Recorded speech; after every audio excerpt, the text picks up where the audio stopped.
All right, folks. Episode 2, take 2. Thank you for some of you viewers letting me know that my video was spotty, that I kept freezing up. There was definitely some technical difficulties within the software. So hopefully this is much better. If you guys can help me out and let me know if I'm freezing up or if I'm flowing. I know on the last one, the audio was perfect, but the video just kept freezing up. So Chris, there you go, man. My man. You're the best, bro. So much better, huh? Cool. So let's get at it.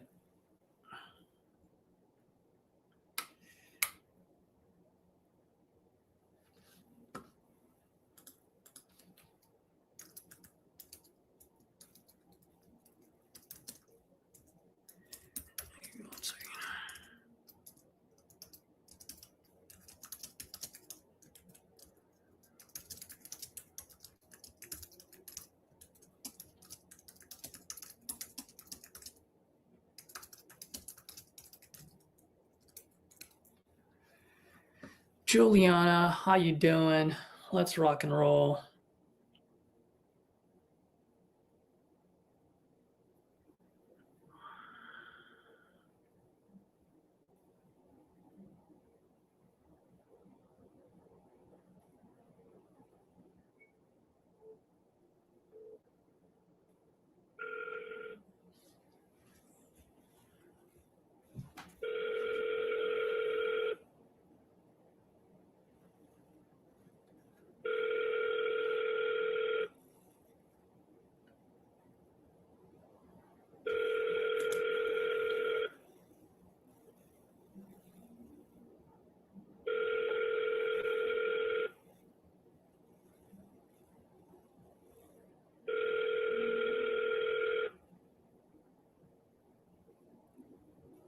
Please leave the message after the beep.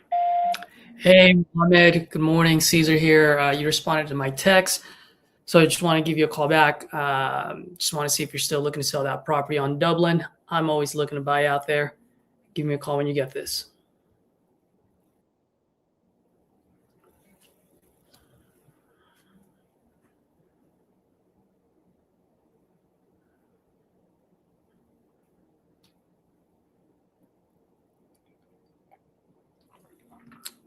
All right, let's see.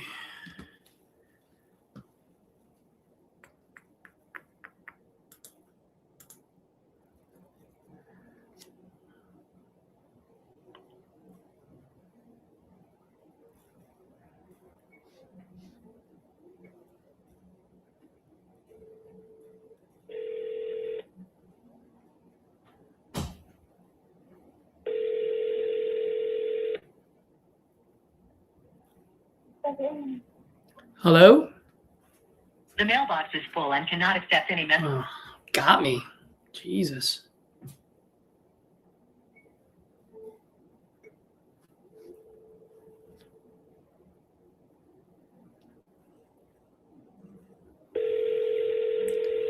Morning, Kevin. How you doing, bud?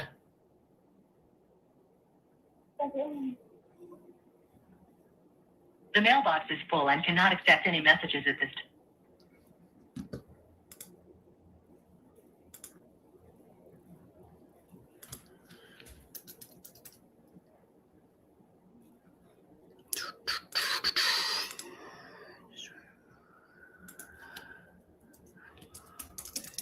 Voicemail is full.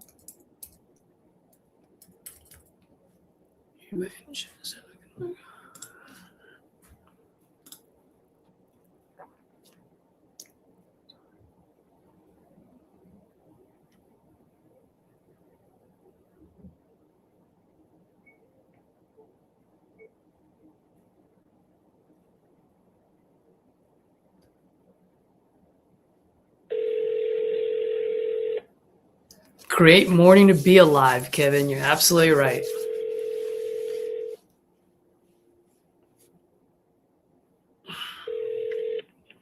Hello? Hey, is this Thomas? Yes. Thomas, good morning. My name is Caesar, and I'm just calling about your property on Fairgreen Lane. Looks like you might have spoken with one of my referral partners a couple of days ago. Are you by any chance still looking to sell that property? Probably yes. Wonderful. How much are you looking to get for it? Well, probably something around 265 or something like that. 265. 265 to stay alive. That's generally what the property assessed value is. Gotcha. Okay. By the way, man, I just noticed your number 916. I used to live up in the Bay Area. Hopefully hopefully you're not in California right now. Yes, I am in this very early. Oh my gosh, I'm so sorry, man. I literally just look at my screen. I saw Houston. And then when you picked up the phone, that's when I saw 916. I was like, oh no. So much apologies, Thomas. I have you on the phone already. I know it's early. I want to be respectful. Do you want me to call you back, or should we just keep talking? Whatever is best for you. Well, I'm always looking to buy out there. So if you have a few minutes, I'd love to just chat about this property with you. Go ahead. All right. Well, while I'm looking this up, can you tell me a little bit what you got going on? About what? I don't know what you want from me. Oh, well, anything about the property. If I'm going to write you a check for $265,000, I'd like to know what I'm buying. Well, I can't tell you very much about it because, like I say, my nephew stays there periodically as he travels through the country, but I don't. Oh, okay. So when was the last time you saw the property? About a year ago. Okay. And how does it look? What's the situation like? Well, I don't know. Yeah. I can't, make those definitions for other people. So it's fine for me, but I don't know about for anyone else. Okay. Is it dilapidated? Is it livable? I guess, Thomas, the reason I'm asking is, and then please pardon me, $265,000, it's a good chunk of money. I'm not buying apples and oranges here, right? So any information you can give me so that I can make a well-informed decision. At the end of the day, if it makes sense, I'll write that 265. Don't matter to me. Something like that. I'm sorry? Maybe I'll have my nephew give you a call or something like that because he's the one that stays there periodically. Okay, so that would be great. And I can definitely talk to your nephew. That being said, if your nephew's there from time to time, if you don't mind me asking, what got you looking to sell this time? He's kind of like like a salesperson. He's always going various places and buying stuff. Okay. Is he not paying rent, or is it just? He doesn't live there. No, he uses that instead of having to rent a cottage or something. He stays there when he's in that area. Got it. Okay. So this house not earning you anything, in other words, right? That's correct. Gotcha. And I just want to make sure I got the address correctly here. It's 41.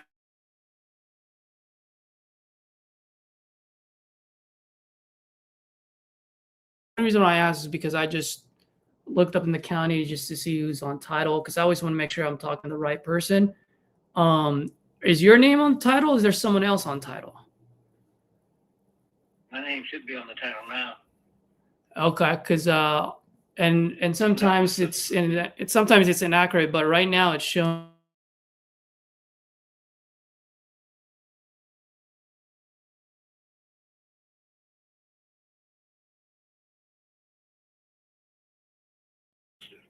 Okay, that's your sister. Okay. What, my sister? She's deceased. I'm sorry to hear that, sir. Okay, so is this like an inherited property? Are there like any other parties have to? Yes. Are there any other properties I have to worry about, or is there a probate going on? Negative. Negative. Okay. So everything you inherited the property. 5 years ago, you're talking about. It's 5 years ago. Okay. All right. Well, I've talked to some folks it's been over 5 years and they still haven't done the probate. So I always just like to ask that question, Okay, but you got to think it's only 6 o'clock here, so you hurry. What was that? And then that's 6, 7 o'clock.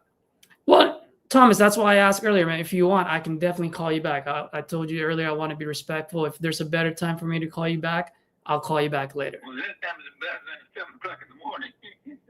6 o'clock in morning, rather put it that way. I know. So here's the thing, man. Why don't you go grab your coffee, relax? Why don't I just give you a call back in a few hours and then maybe we can have a better conversation, okay? Okay, we'll try that. Thank you so All much. right. Absolutely, man. You have a good one, okay?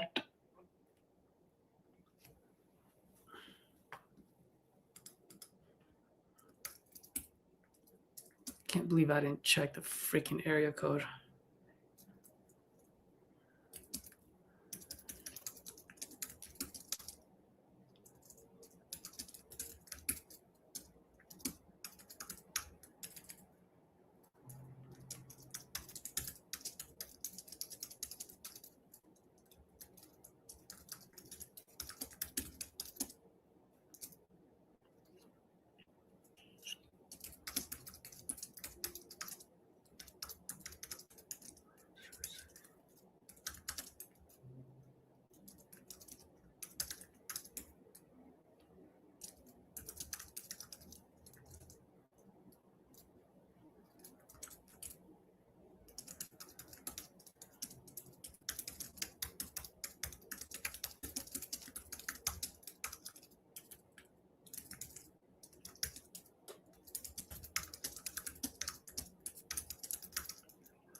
Let's see. Call back later.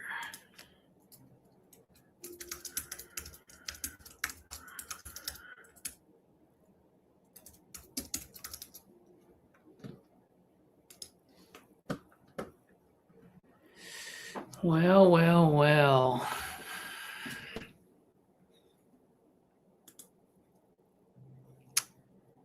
I screwed that one up, I guess.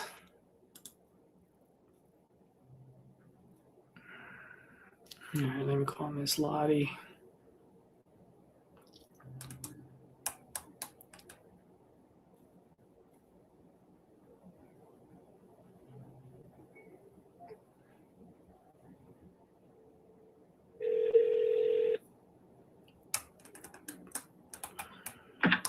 Hello.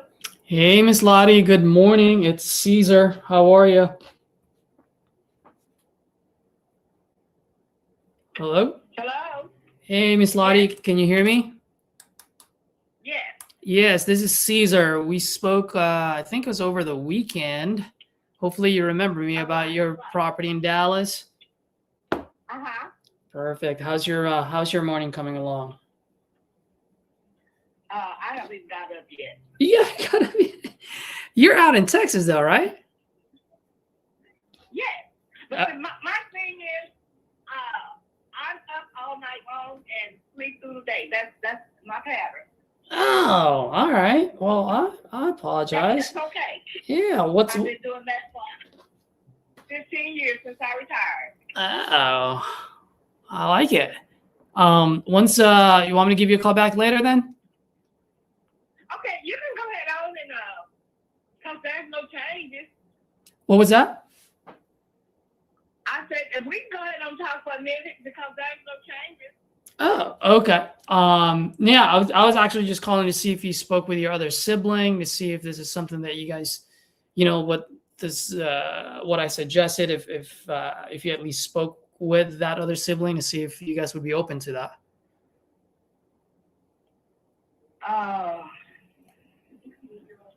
No, and the one the sibling that I did talk to, if I'm the person, and let him tell it, we're not selling the house, and his thing is, I can quit talking about it. But like I told him, sir, it's a matter of you gonna sell the house, or you gonna go ahead and pay for it. Not you. I mean. Yeah, I know what you mean. We're gonna go ahead and take care of the business, or you're gonna lose the house. That's just the bottom line. Mm-hmm.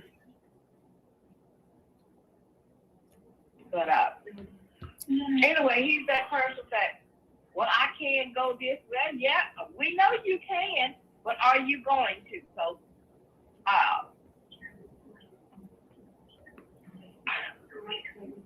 he's very, I mean, like I say, the end of the month, then we're hopefully be going to sell something. So right now we have not. Okay. So then would it make sense to me maybe touch base with you in a couple of weeks and kind of go from there? So Yeah. okay, yeah, no problem. No pressure on my end. Just wanted to make sure I get the timeline correct. And if you don't mind, Miss Lottie, maybe once a week I'll just shoot you a quick hello text. Maybe I'll say something funny and put a smile on your face. I really just want to stay top of your mind for you so that if that time comes at the end of the month and sounds like your brother's willing to take that risk and not get anything, then maybe I can put some money in your pocket and your other siblings' pocket, and then I can take care of the rest, you know? All right. I got you. All right, because no matter what happens, you should walk away with something. Well, let me ask you this. If I can set it up, I mean, just a conference call, something like that. Maybe the end of the month, if somebody else want to hear what you got to say, do you have any objections to something like that? Like any of your other siblings, you're saying? Yeah, okay, like we're having a meeting or whatever, and I can maybe call you and maybe put you on speaker. Yeah, absolutely. That would be great. Okay, I'm going to see if I can get them to do this, and at the end of the month, I'll let you. I mean, you know, whenever I'll let you know if it's something somebody wants to do.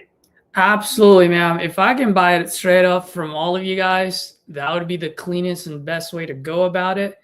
If some of the siblings are, let's say, hard-headed and they want, let's say they live on Mars and they want some ridiculous amount that won't make sense, then we can go to plan B, which is I'll just buy you out of your interest. And then that way you walk away and then you let them figure out what they defend for themselves. You know what I mean? Exactly, because I'm not like I told them, for them, any of them that want to buy me out, that's fine. I just want to walk away, and I just don't want to give it away. Mm-hmm. Well, I'll tell you this: if none of your siblings, and if you don't act on it, like you said earlier, at the end of the day, you're going to get nothing, which is pretty much the same thing as giving it away. You know? Exactly. Yeah. So I think you and I are aligned. Go talk to your siblings. If we can do this the cleanest, the most amicable way, where like, hey, let's all agree on a price, and then we'll go through title and everyone gets paid out. That would be the cleanest and best way to go about it. If, like I said, the other side of that coin is if some of those siblings are being hard-headed and want to roll the dice, then you can sell your interest to me and they can roll the dice against me. Exactly. Got you. All right. So either way, you'll be protected. All right. Thank you. All right, Lottie. Bye. Bye.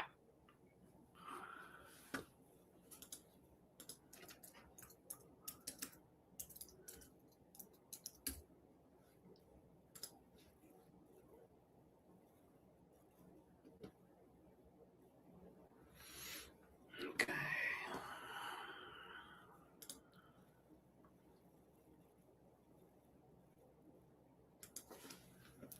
Let's text her something nice every week between now.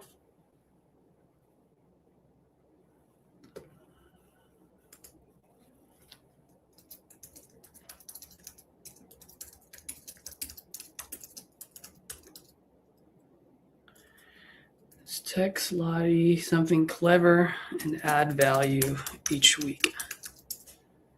However that would be.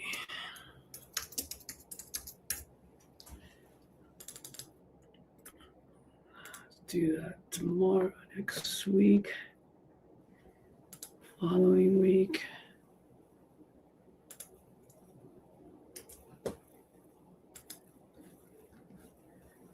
And then on the last week, let's give her a call.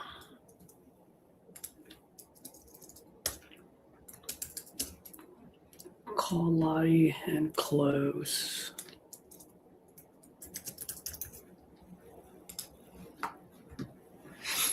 All right.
Al, good morning, Al. What's up, buddy?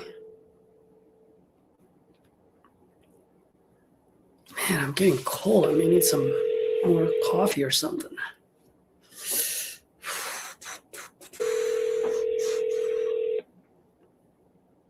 It still lags?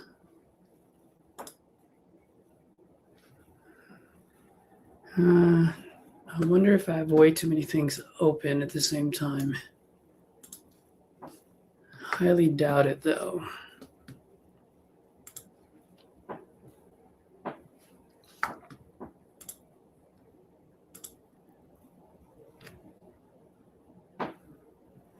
Rita. Yes, so seller finance, I have that last video, one of the last videos that I posted about the $30 into 30,000. That's seller finance. Subject to, I stay away from. I can do them. I can talk about it. Usually what I do is just I open the mind for the potential solution of for potentially using sub two as a potential solution. And if the seller is open to it, then I usually just refer it to someone who does sub two. I really don't want my LLC to be part of the hub. Look, at the end of the day, sub two is still a great tool.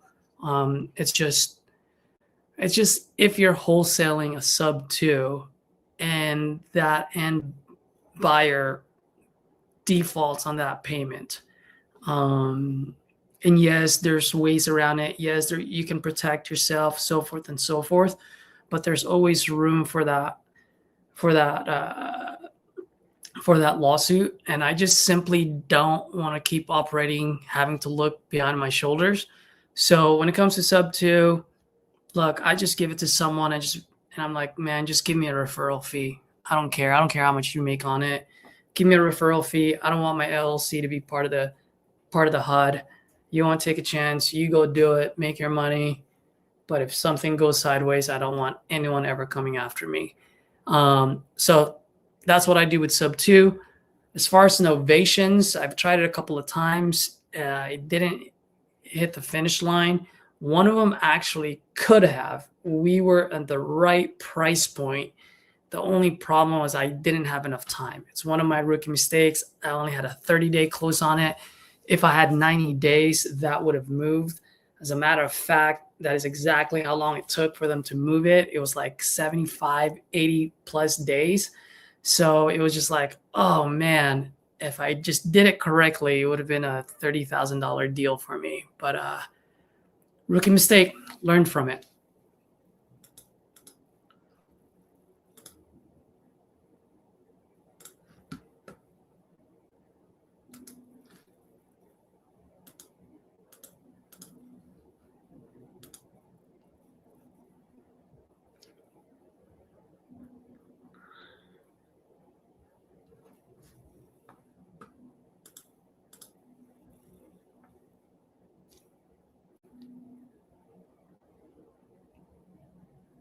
Thank you, Rita. Appreciate you always hopping on here, man.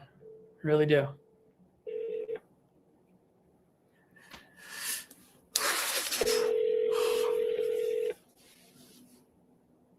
Hello. Hey, is this Walter? Speaking. Walter, good morning. My name is Caesar. Just calling about your property on East 75th out in Chicago. Okay. Yeah, are you by any chance still looking to sell that property? Yeah, I have a contract out there now, but he hasn't responded to it. He wanted me to send him my response. I found it, but I wait for him to respond back to it. So if you call me back in a couple days, you can see if it's solid. Yeah, so and I'm totally cool with that.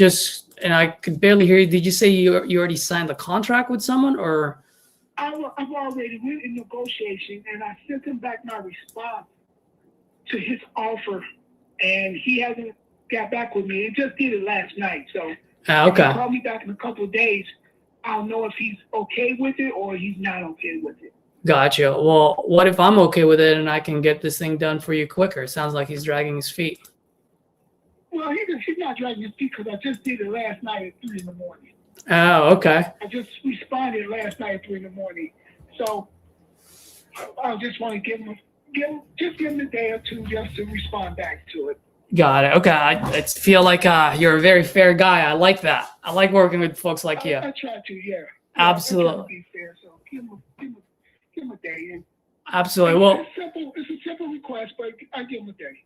all right. That's no problem. I always like buying out in Chicago. So, you know, if he drags his feet or whatever the case may be, I am your backup buyer. I'd love to take a look at this and see what we can do.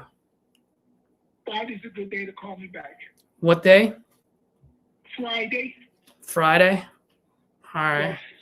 Just curious, by the way, and I'll definitely call you back on Friday. How much are you looking to get for this? Right now we're at 95. 95. 95 gets the job done. Gets the job done with $1,500 earnest money and one more thing, $95,000, $1,500. There's one more thing in there. It's a requirement. Oh, and you pay all the closing costs. Yeah, I pay all the closing costs. That's no problem. And Mr. Walter, you own the property, or is there another person's name on the title, or what? No, I own the property right out. Okay. And by the way, I'm just kind of looking at my the county. Looks like, and sometimes they can be inaccurate. Is there a Barbara on title? No, it's exactly.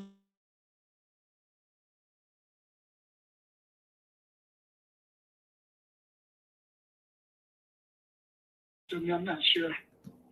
It's a person that sold to you. You don't remember who sold it to you? 3 years ago, man, I buy a lot of property. Yeah, I got you. Okay. I got you. A lot of property. I got it. Well, my friend, I think you and I are going to do some business together. I got the deed now. What I tell you right now, I got the deed. My attorney is putting the deed in my name and my daughter's name. So there you go. Wonderful. You're good to go. All right. Well, just there's a lot of things going on out there, so that's why we just like to ask the question and just vet it out. With you, man, but no, I just want to, I'm paying money at this moment for my daughter's name to be put on that deed. Wonderful. I'm putting her name on the deed also. So if something happens to me, it's in her name too. Wonderful. Wonderful. All right, Mr. Walter. Usually I like to make some deals on the same day, but I understand the type of man you are. You sound very fair. So what I'll do is I'll call you on Friday. Just do me one little favor. If this guy backs out before then, give me a call instead of talking to someone else. I am serious. I do buy quite a bit out in Chicago. And I just want to respect you for being fair. So go ahead. Well, this is a mixed-use property. Mm-hmm. I can see that. Okay. This is not regular two-flat. It's commercial on the first floor.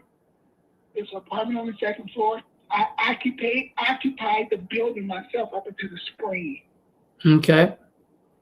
So I'm just getting rid of it because I'm done in that part of the business. Okay. And what kind of business is in the bottom? Is that occupied too, or is it It was my real estate agent. See, I'm a real estate broker. I used to run my real estate company out the first floor, and I lived on the second floor. That's a great setup. I'm a broker. So that's what the setup was. So, quick question for you: Can I rezone each unit? Meaning, can I do 2 commercials or 2 residentials? The place used to be a tavern a long time ago. I don't think they rezoned it. It used to be a what? Tavern. A tavern. A liquor store. It used to be a liquor. Tavern. Okay. It used to be like, okay. Yeah. So you don't think I can rezone it? You can do whatever you want to do with it, I believe. You just got to get the alderman to go for it. Yeah, I know, but I mean, if the county says no, the bottom has to be. That's what I was asking. Just if there's some type of restrictions where the bottom has to be a. I don't think it's a restriction. No, I don't think it's a restriction. I'll get your question. No, I don't believe it's a restriction at all. I looked up that zoning part of it. The whole thing can be commercial. The whole thing can be residential. Okay. It don't have to be split. Not the way that zoning was laid out. I did look at the zoning. Okay. Well, that's good. because that adds a little bit more value. You know what I mean? As long as I have Yeah. flexibility. And just curious, and since you're a broker and all, I mean, how did you come up with that value of the 95? Because I'm taking a loss. Oh, taking a loss? What's going on? What do you mean? I'm taking a few dollars. It's not a problem. I'm going to retire next year from everything. The only thing I'm going to do is I'm going to continue my property management part of being a broker. So I just need to get rid of everything and I've sold all my properties. That's the last one. I'm just going to operate out of my home, and then I'll put my tools in another location. Because all my tools and stuff is in that basement right now. So I'm just kind of getting out the city and going more towards the suburbs. Got it. And I might even hit Florida. So I'm pretty much retiring from the rental business. I don't need to be in that building anymore. I'm going to be closer to home. And my home is in Tinley Park. Oh, okay. Wonderful. Getting closer home back to family, or? No, I'm just going to be more in the suburban area. I'm not going to be coming back and forth from the city. I won't need to do that. I'm a property manager. I'm not a real estate agent where you buy and sell for me. Mm-hmm. I deal with landlords, and my landlords live out of the country. Got it. So it'll just be a lot more easier for you. Yeah. I don't need to be in that type of atmosphere anymore. Even worry about clients coming to see me. I got There you. you go. I'll be operating out of my house, and my tools will be probably in the storage where I can go back and forth into the storage and get my tools. I got you. Well, And just if you came to see the place, you'll see where my tools are in the basement. Because it was a dry basement, and that's why I need to get out. I need to get my tools and stuff out of that property. got it. Okay. Well, let me ask you. Since you're in the rental business, how much can I rent the top for, and how much can I rent out the bottom for? Right now, man, believe it or not, the rental is really, to me, everybody should be getting $1,200 or more. So out there, it depends on what you rent on that first floor. You should be getting close to $2,000 if you're going commercial, and definitely $1,500 on that second floor. All right, let me look this up real fast. So you're saying 2,000 on the bottom and 12 to 1,500 on the top? Yep. Definitely 1250. Definitely 1250. Okay. Definitely. So we're looking at let's just say $3,000 and more for both. You should get 3,000 easy. However you want to put it together. Okay. And then now, as far as getting them both rent ready, how much do you think I need to sink into that in order for me to get it both rent ready? If you do it the way I was living it, commercial, I'm using it as an office space and everything, that was ready downstairs to go like it is. Okay? Upstairs might need a little paint in the back room or something, a little fix up on a little piece of the floor, but that one was ready. I was living in it. I didn't finish one bedroom because the cat was back there, and I didn't sleep back there, but the bedroom was clean, just needs to have a paint job. So actually, I took showers in there and baths. I don't take showers and baths in places that I don't feel comfortable in. So the bathroom was beautiful. The kitchen I didn't really use that much because I was at my girlfriend's house all the time. But the kitchen is functional. The refrigerator is in there, but the stove is not in there. Okay. So I took the stove out of there. So would you say So maybe? I can't tell you how much because I do my own work. Yeah. I just got a brand new heating system in there. See, I do my own work, so I can't tell you. It only costs me material. Well, Mr. Walt, how's this? I'll buy this off you, and I hire you to do the work. How much is it going to cost me? How much are you going to charge me to fix both units? Well, both the first floor is ready to go. To finish out that top floor, probably no more than $3,000. And still, that's too much. It's just got to be painted. That one back room's got to be painted. Everything else seems to be very good to me. Oh, the kitchen's got to be painted. and the Mhm. pantry. So I didn't paint those areas, but the kitchen looks good. The walls are good. I just like to give everything a fresh. I didn't give those brand new paint lines in there, but the walls was fresh. Okay. So let's say on a very, very top end, we're looking at, let's just say 10,000 in each unit. Very top end, just in case things come up that we don't see with our naked eye. That's a very good top, but that's over the top. I say $10,000 For both both? of them. All right. Well, if you feel confident about the 10, then I'll put 20 just because I always got to give myself a little bit of cushion because you fix things and you know 10, 5, 10, 15, $20,000 easily evaporates Yeah. when you're fixing things. You know what I mean? So I just got to give myself a little bit of cushion just in case. Well, I run into people who like things fixed, and what I find out the most is that I'm a rehabber, so I'm fixing things to rent.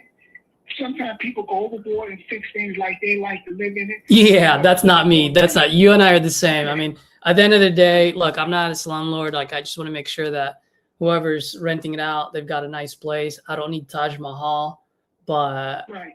I don't need a that's place what from you Mexico should either, be you know? fine. Yep. Yeah, you should be fine. I got you. Now, here's a big question. You being a broker, you probably would know this and you know the market better than I do. Let's assume for a second, I go in there, I buy this off you, I rehab it in a way where fix it up, How much right? is it worth afterwards? Yeah. Well, how can I get it? Like, how much can I get it appraised for? Like, how much would it be worth? I'm pretty sure that you could probably go between 140 and 150. And again, it depends on how much you step into it and do. If you're gonna go in that route, you might as well go and lay it out. Okay. So you're looking If about. you're gonna resell it, you should lay it out. Okay. So you're looking So at that means I would go in 150. there and rip the kitchen. I would rip the kitchen out. The kitchen's fine for me. I would rip the kitchen out, just put new cabinets in. Mm-hmm. Give that real nice, fresh look. Okay. And if I do all of that, how much can you think I can get it appraised for? I think you should get 140, 150 easy, maybe more. Okay.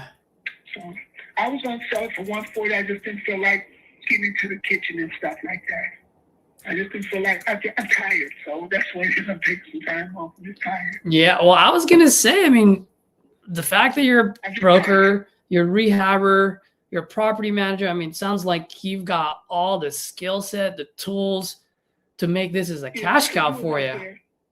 No, because I'm gonna take the money. What I'm gonna do is, I can give you this much information too.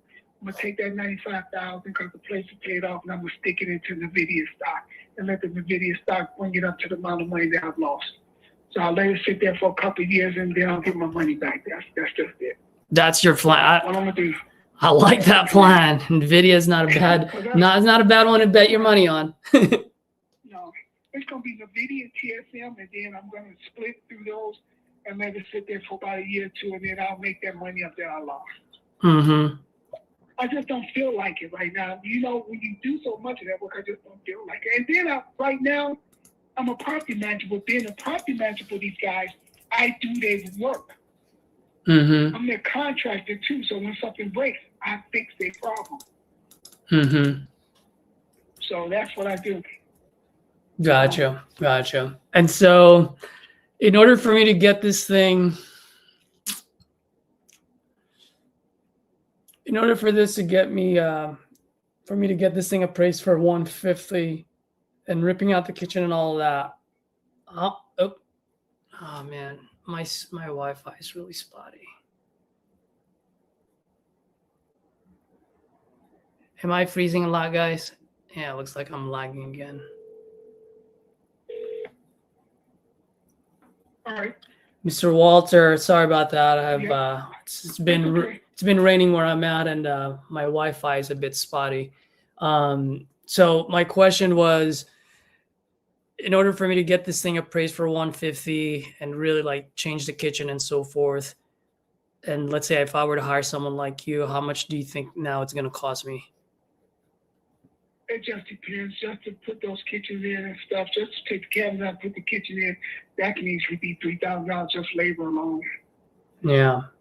What about any of the big 6-ticket items like roof, foundation, HVAC, water heater? The roof is brand new.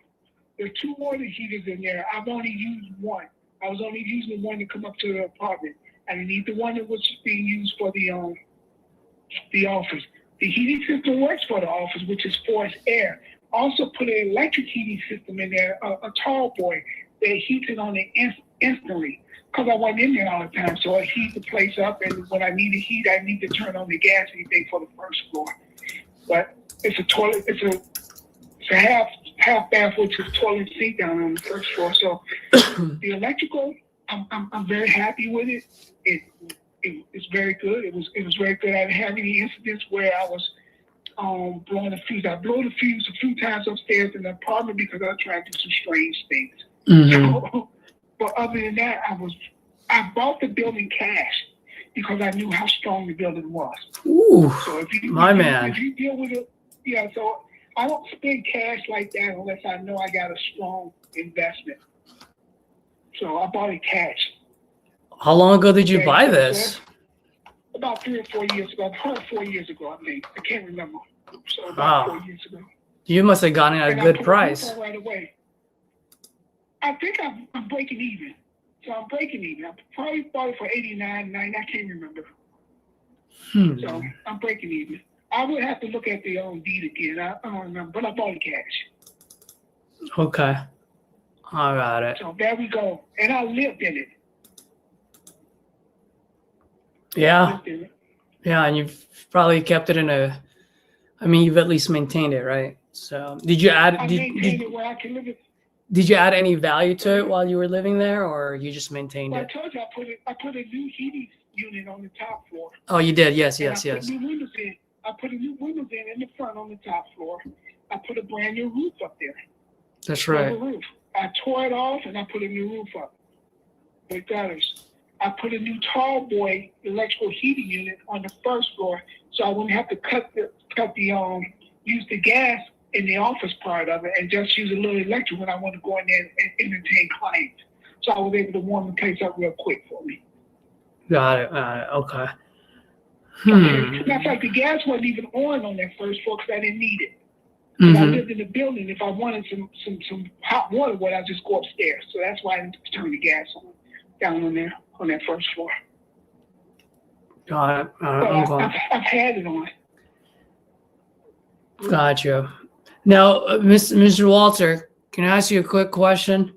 Sure. The gentleman that you're working with, is this someone that you know, or is it just a random person that called you like myself? It's a random person. Everybody calls me random. You got your name out there somehow. Yeah. And do you know by any chance if this person is an actual end buyer, or do you think, or what? I don't usually deal with situations like that. What I do is we'll put a contract together, the type of contract that I'm looking for them to put together. I'll let my attorney deal with all that at that point. Yeah. And is he going to go see the property? He hasn't told me yet, but that's in some of the things that I'm instructing him that he needs to do and he needs to adhere to. Yeah, okay. So that part I won't go into with him, but yeah, I got you. Everybody needs to see the property and understand that when they give me the earnest money, they lose that earnest money because we're dealing with a cash deal. Yeah. And it costs me money to get the place right. So he's reading that over, and if I don't hear from him today, then he don't want to deal with it on those terms. And they're very simple terms, but that's where we're at right now. So then let's talk tomorrow then. Okay. So in that way you give this guy, or if you want, I can give you a call later this evening. Friday. What was that? No, Friday would be good. Friday would be a good day. Friday would be a good day. What's today? Yeah. Oh, today's Wednesday. Yeah, it's Wednesday. Yeah. Man, for some reason I was thinking it's Monday. All right. No worries. Around this time would be good for you? That's fine. All right. I'll give you a call. I'll shoot you a text, Walter. And then, by the way, do you go by Walt or Walter? It don't matter. Don't matter. Sometimes I used to tell my kids to call me asshole. Well, I always say you can call me anything as long as you don't call me late for dinner. Yeah, that's it. Yeah, you can late. Because I had girls that I was trying to teach them how to make sure they don't let people take advantage of them. So. Gotcha. Well, you're a good man. All right, sir. Well, definitely want to do business with you. Let's talk on Friday. Let's make something happen if this guy's not for real, okay? And by the way, just to let you know, one thing you'll like about me, which I think you've already seen and you'll definitely see the next time when we talk, I'm no baker. I don't like to sugarcoat things. I'm fully transparent. If I'm going to be the end buyer and flip this or rent it or wholesale it, either way, I'm always going to let you know before we get into any type of business, just so that way there's no surprises. We're able to manage the expectations. And at the end of the day, I want to put money in your pocket and I want to get paid. You know what I mean? I'm good with that, but at the end of the day, once we make an agreement, it goes down on paper. I give it to the attorneys and let them deal with it from their point. Absolutely. Yeah, I actually want you. I want you to give it to your attorneys. Yeah, I have no problem with that. That's totally fine. And and also I always let folks know I always pay all the closing costs. The only thing I won't pay for though is your attorney's fees. Okay, but I'll pay for all the closing costs. Yeah. Okay, yeah. Okay. Cool. All right, my friend. Thank you, sir. You have a good one. Okay. Let's go, Walter.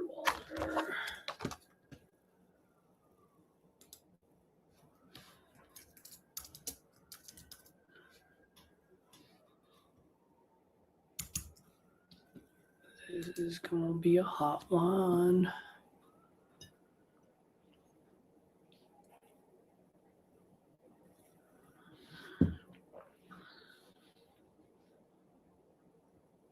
Let me call Mr. Danny Herminator, the one and only, who's in charge of titanium investments. Let's go.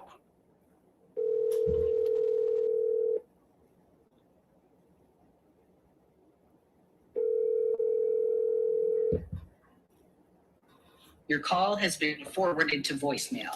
Darn it.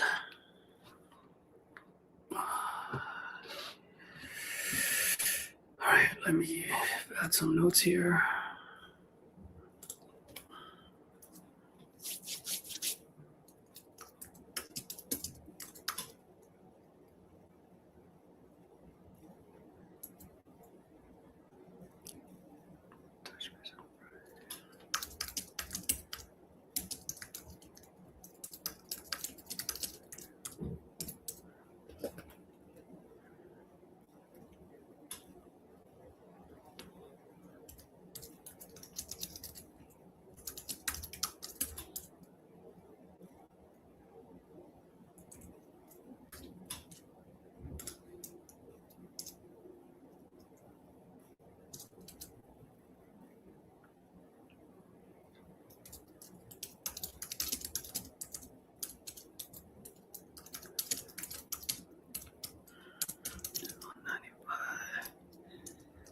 To invest in NVIDIA and make his money back.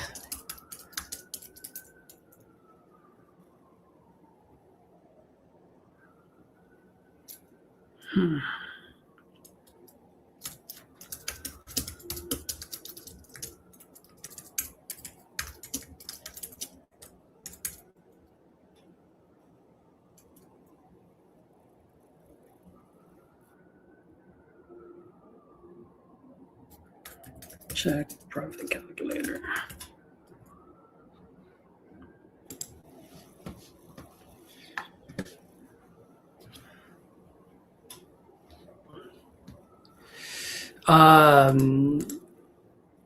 Directly your home solutions. Yes, it is speed to lead. Bought it yesterday. Mark, what's up, man? Hey guys, am I still lagging? I'd like to know. Sounds like my audio is okay, but the video sounds like I'm lagging still. What am I look? Okay.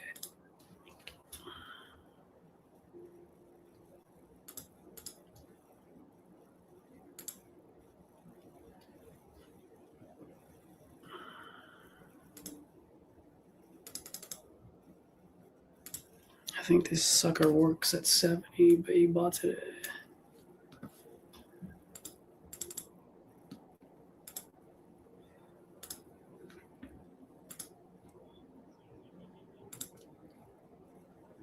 Downloads, desktop.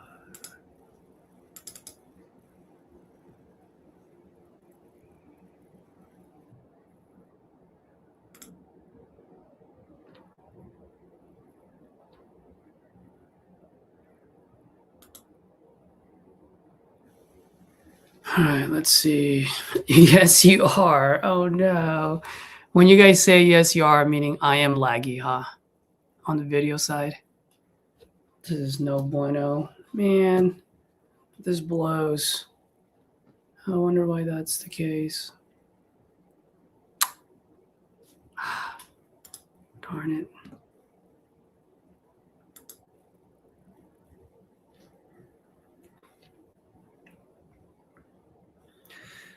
Well, guys, instead of me having to log off, log back on, I guess I'll just keep going. You guys can hear me okay anyway, right?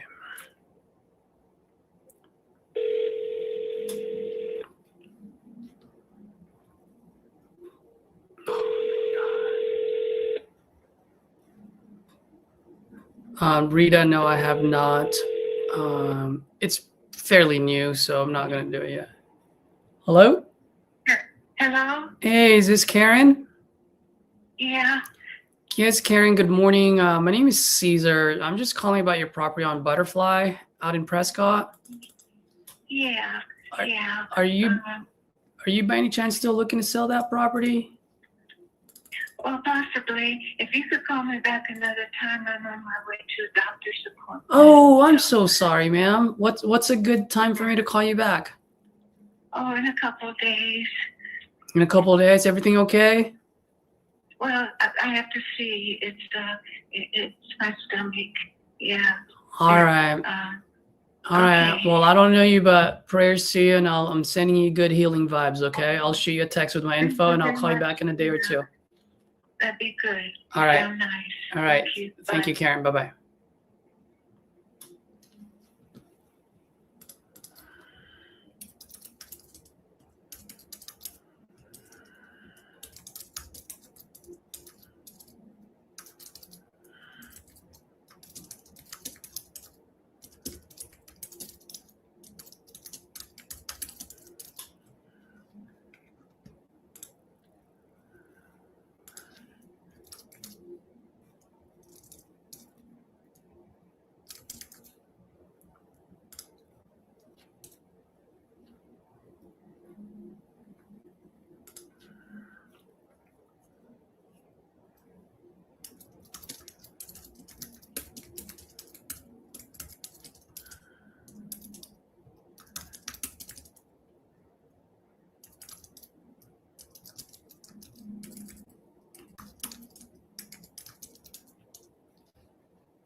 Jim.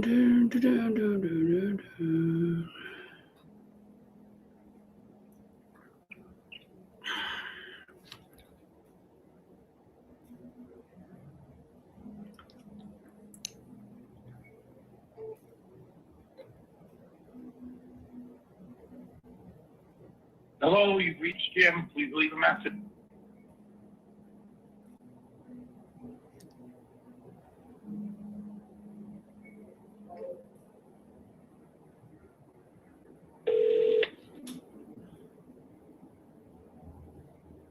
Hello, you've reached Jim. Please leave a message. Hey, Jim. Good morning. Caesar here, calling about your property on South County Trail. Just have a quick question for you. Give me a call when you get this. Thanks.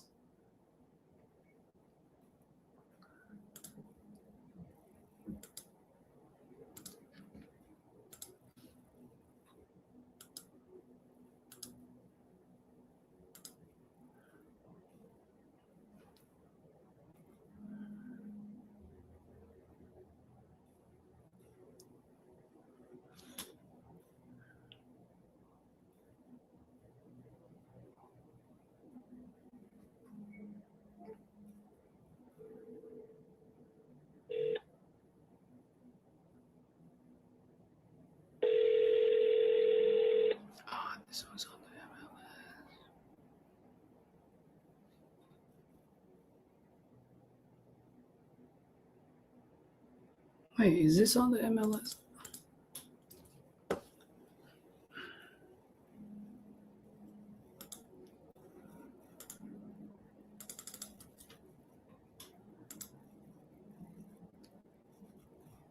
Oh, no, it's not. Why did I think it was on MLS?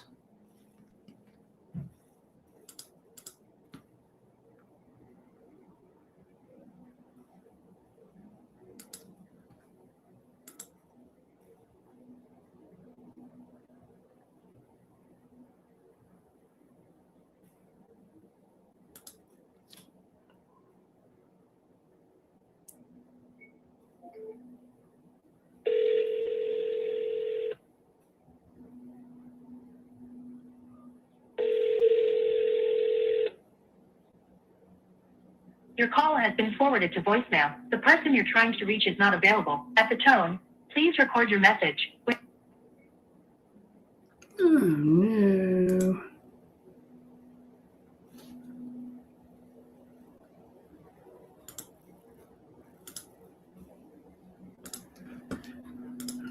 All right, time to put her on a drip. Let's go.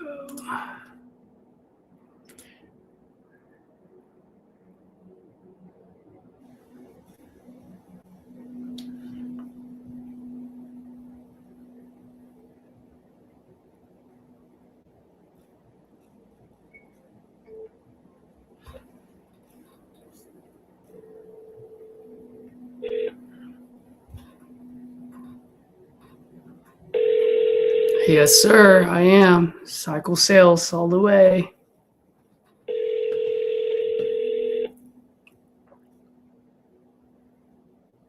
Your call has been forwarded to voicemail. The person you're trying to reach is not available.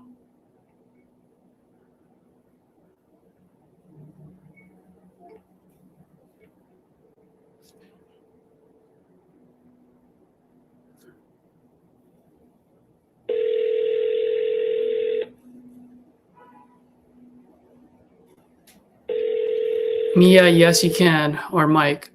Your call has been forwarded to voicemail. The person you're trying to reach is not available. At the tone, please record your message. When you have finished recording, you may hang up. Hey, Mark. Good morning. Caesar here, calling about your property on Heather Lane out in Denton. Looks like you might be looking to sell this property. I'm still looking to buy out there. Give me a call and see if we can make something happen. Thanks.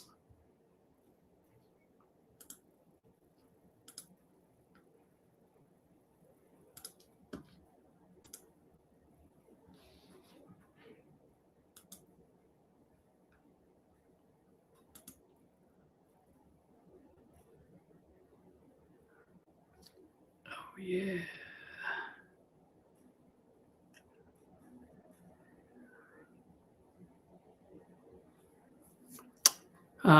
Rita, great question, man. This is actually great question. As far as AI in my business, such as calling and SMS texting, so let's go with calling first. If you already know how to close, you're successful, you have systems and processes into place, then perhaps doing AI calling might be beneficial for you. Because at the end of the day, that's just an extra employee, I guess, right? That being said, if you're new, you don't have systems into place, you don't have processes into place, you don't know how to run this business, probably spending money on AI calling, probably the worst thing that you can do, because how do you learn? You still got to close it. So why do that? So I wouldn't do the AI calling, especially if you're new. But once again, I don't know your situation. If you already have a successful business, then give it a shot, right? It is a tool after all. As far as texting go, I actually did the AI texting for 3 months. Personally, I didn't like it, not because of cycle sales. So I just want to say that because I still love cycle sales. The reason why I didn't like it was because the way the AI was doing it sounded a whole lot more like a realtor, where it's like, oh, you're looking for 100. What's the best that you can do? 95. Great. Let's schedule a call. And I just didn't like that. I was just, I don't know, maybe I'm a little bit of a control freak, where I'd really just want to get the appointment as soon as possible. You know, hey, you're looking to sell? Great. What's a good time for us to call, to talk? That's how I want it. There were a lot of times, and I tried it for 3 months, and it was like this and that. And I was like, dude. And then by the time I call, the seller thought that 95 was good. And I was like, no, dude, I need it like at 30, you know, or 45. So I'm gonna look into it. I think it was more of a user error. So I got to look at the way I did it and fix it. And then perhaps it'll be better off. So we'll see.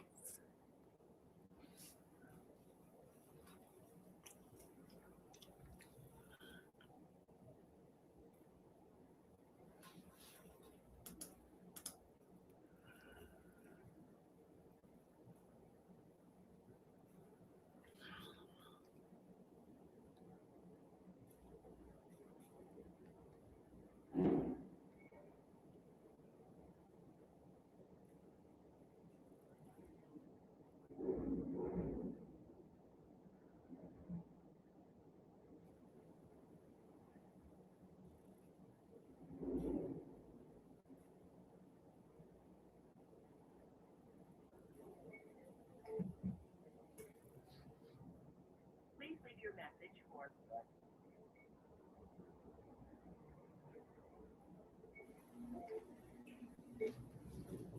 Please leave your message for.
Let me call Asher. There you go.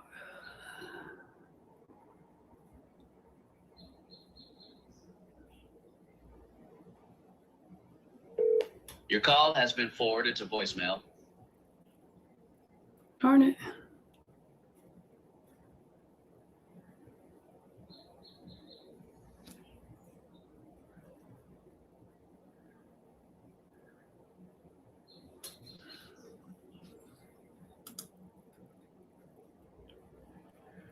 Okay.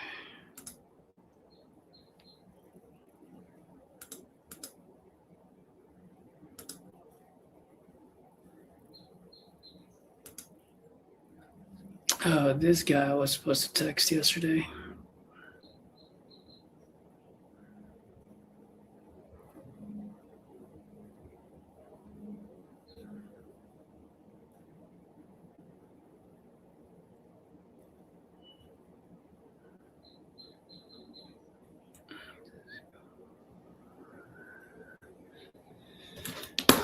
Where does this guy buy?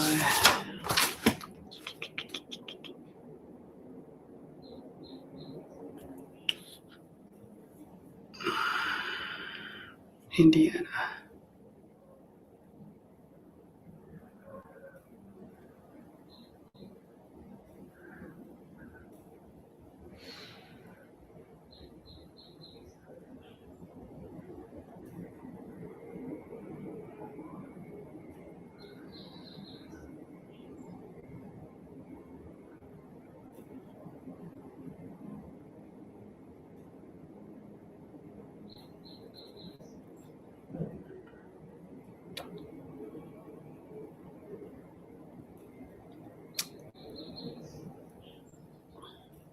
Good morning, this is Caesar. How are you today? I'm doing great. And who is this? This is Dolores. Oh, You just left me a text message. yes, Miss Dolores. How are you? It's you and I have been kind of playing phone tag for the last couple of I days. think so. Yeah, you're a tough person to get a hold of, but I'm glad that you called back. Thank you very much for your time. I really do appreciate that. Sure. So it looks like you're still looking to sell your property on Westview out in Fort Worth. Well, I took it off the market because it looked like there was a little bit of a downtrend, and I've reduced it for a couple of reasons. One, that seems like everybody wants it, but they want a garage built.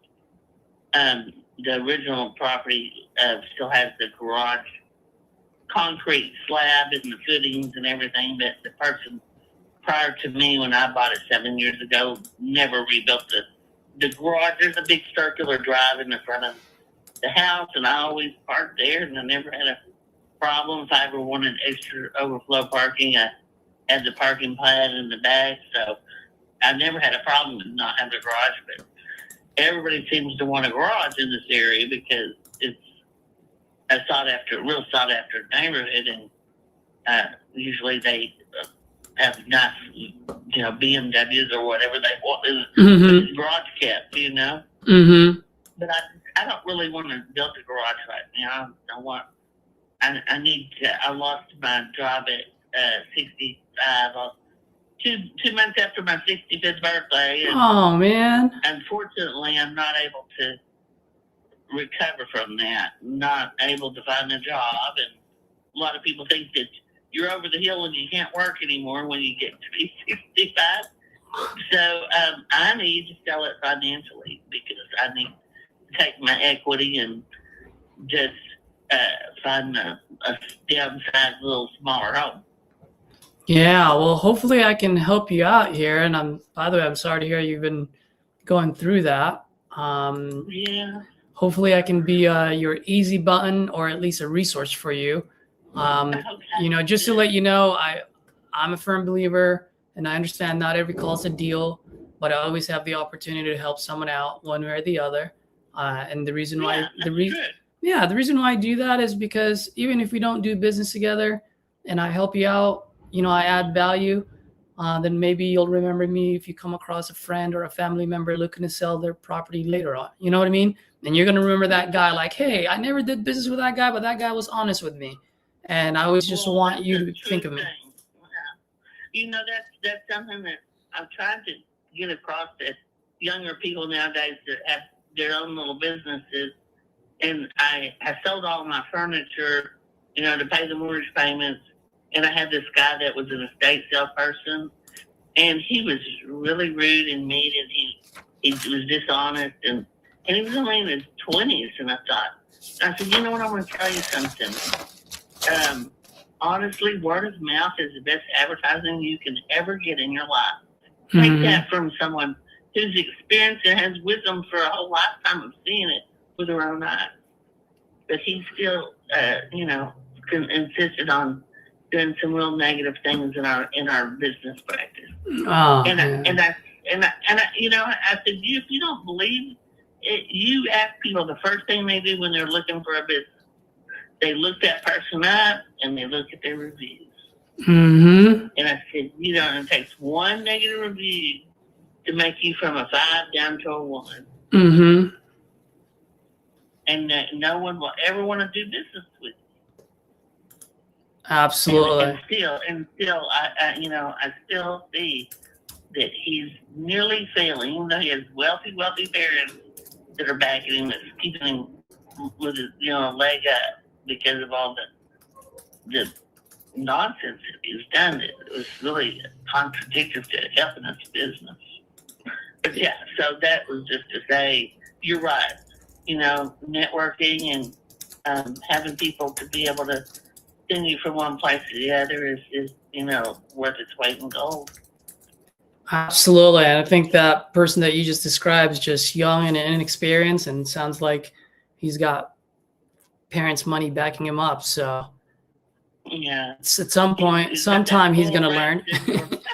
What was that? Yeah, he's gonna learn the hard way. He's gonna gonna. learn the hard way after his parents are gone. You know. Yep. Exactly. So question for you. I mean, you mentioned that you're really looking to sell this just to help you out financially. If I heard you correctly, you said you lost your job, and at this point, you just want to make sure that you have some cash and get a new place and kind of just, have a semi-retirement or retired, right? All right, exactly. Until I can either find a job or, something else. Got it. Okay. Well, let me ask you, I mean, how much do you own this outright, or do you still owe money on this? No, I still have a mortgage. That's why I'm having a Oh my gosh. You still have a mortgage on this? I just keep going, yeah. Oh man. If you don't mind me asking, how much do you owe right now? Total is 250. 250. Okay. Yeah. So if I buy this off of you, that 250 will have to get paid off first. Do you have any arrears right now, or are you up to date? No. I'm fine. I'm just checking around to see before I do get destitute. Got it. Okay. But the other situation is 8 years ago when I bought the house, my sister and I were going to buy it together. She sold her house, I sold my house, and we were buying this house together. We always wanted to live in River Crest. It's the most sought-after neighborhood. We were born and raised here in Fort Worth. I mean, it's like the place that you ever aspire to be in Fort Worth is this neighborhood. Mm-hmm. Wonderful neighborhood with mansions all around to it. You don't have a HOA, but it's a beautiful established neighborhood. And so we were excited when we saw other homes come on the market, and we tried to get those that were duplexes. She could be on one side, I could be on the other. Well, we got outbid real quickly for both of those. And then one right next door was this house. It was not a duplex, but we were going to try to convert it once we sold both our properties. Mm-hmm. And so we did bid on it, and we got it. And then we later found out that it could not be changed to duplex. Well, she showed up to closing without a dime, which even though she sold her house, she'd given it to her daughter who was having a wedding. Mm-hmm. So I said, no big deal. Let's just, you keep track of your equity, I keep track of my equity, what we actually put into it. And that was our, handshake agreement, which you could figure after 60 years you could trust your sibling to do that. But I was trying to help her more than anything, because she had gone through a divorce and exhausted all her retirement and pension, lost it in 2008, what she didn't lose, exhaust, and it was, now I was just wanting her to try to get back on the right track for retirement. Mm-hmm. Well, she was unhappy for the first 2 years, so she stopped paying rent to try to make me sell the house. And but we had moved my mom in. She was ill. She's since passed away. She just did everything she could do to try to make me sell it. I said, I'm not ready. It's not finished. At that point, I wanted to finish the entire renovation, and just because you're never gonna make those kind of money in stock market or anything else that you make off of real estate in a very sought after neighborhood. I mean, I've sold several houses and renovated them and made quite a bit of money. Mm-hmm. And I said, so this is our last chance because of the location. We can't even turn around and buy another small home in this neighborhood. So she thought she was ill, and she didn't pay. She stopped paying her half, like I said, 5 years ago. So I've been paying the whole amount on my own. I've just about exhausted all of my retirement now to deal with it. So she went to an attorney and got an attorney. So now we've had to go to arbitration to say she gets 25% if I sell it. She gets 25%. Okay, so 75, 25. Even though she only paid in less than 9%, I just wanted to settle out of court. So I let her have some for it. Okay. So, yeah. So if we sell it tomorrow, then she gets 25% of the net, and I get 25%. That's Okay. 75%. And as far as far as decision making goes, it's up to you to decide. She just gets paid out when it gets sold. Is that right? Yeah. Okay. So if we agree on a price, she has no say to it. Oh, she'll be thrilled to get whatever she can get. Yeah, that's what I figured. I just wanted to confirm. She just wants the money, but honestly, I am only checking with you. I've got about 8 realtors begging for me to relist it, because the truth is the only reason it didn't sell for 6 months was the garage, and the realtor that I got, she wanted it for her best friend as an investment. Her best friend's daughter wanted to move into the neighborhood, and she was her first time home. And I said, "This is not a first time home neighborhood. Mm-hmm. I mean, this is a home where houses started at $500,000, and a lot next to me just sold for $560,000. Yeah. I said, people are buying $300,000 and $400,000 homes and bulldozing them up and building $1 million homes. Mm-hmm. So, when a lot's going for $450 to $560, you're not going to be able to get someone to sell their home for $600,000. Yeah. I'm only taking a cash, and that's probably what y'all are offering. But I can't go lower. I really can't go below 7. Not at all. Yeah, so that's what I was going to ask you is, at the end of the day, I mean, how much walkaway money do you absolutely need? Absolutely, and we've only checked with y'all because I would be saving a commission and all of that kind of stuff.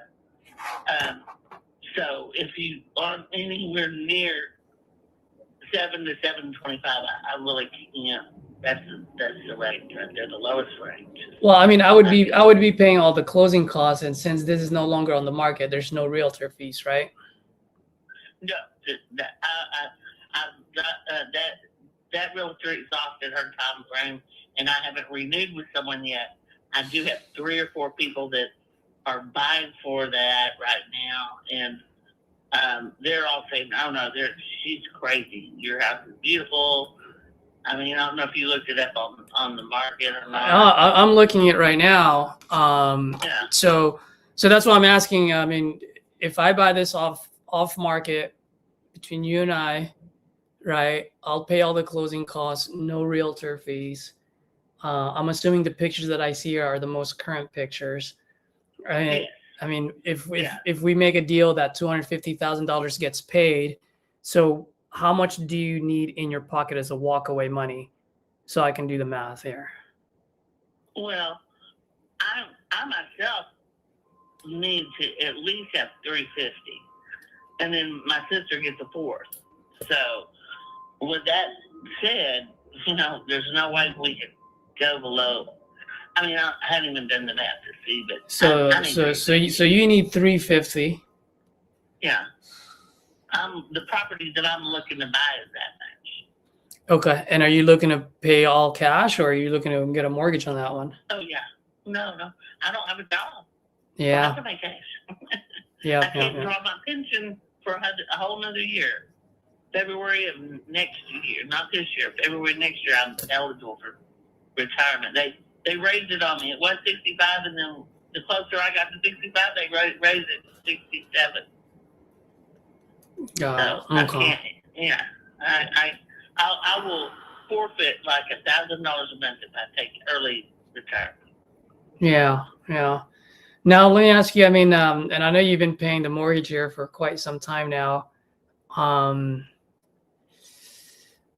guess my question to you is, how much longer are you willing to keep paying that mortgage for, until this thing sells at that price point? Well, if the sale price is listed at $750, I'm discounting it down to $25,000 because that's about what the realtor would get. Yeah. I mean, I'm willing to wait. Because the realtor now sold 98 houses this year that I'm looking at. So she's a go-getter. I don't think she's going to be like the last one that sold like 5 houses this whole year. And so I'm pretty sure she'll be able to sell it in a couple of months. I'm willing to wait that couple of months, in 60 days. That's her average. I think 39 days actually was her average to sell a house. Mm-hmm. So I'm willing to wait that extra 60 days if I can't get real close, in between that 7 and 7.25 wedge. Got it. Okay. Well, I mean, If that's just way unreasonable to you, that's fine. I'm checking people off. I've got about 20 people to call. So yeah, no, I completely understand. Sure. Yeah, it's just. I mean, it's a beautiful house. I think you've done a great job. I am an investor as well, and so if I buy that at 700 and let's say 720, 717, because that's where the math lands. I mean, right now, if I buy that, there's just no meat on the bone on the other end because of because you're very wrong. No. Oh, okay. So let me ask you. I've gotten 5 bids for the garage. You what? And they range I've gotten 5 bids for either a carport or garage to be built on the existing concrete footings and pad already there.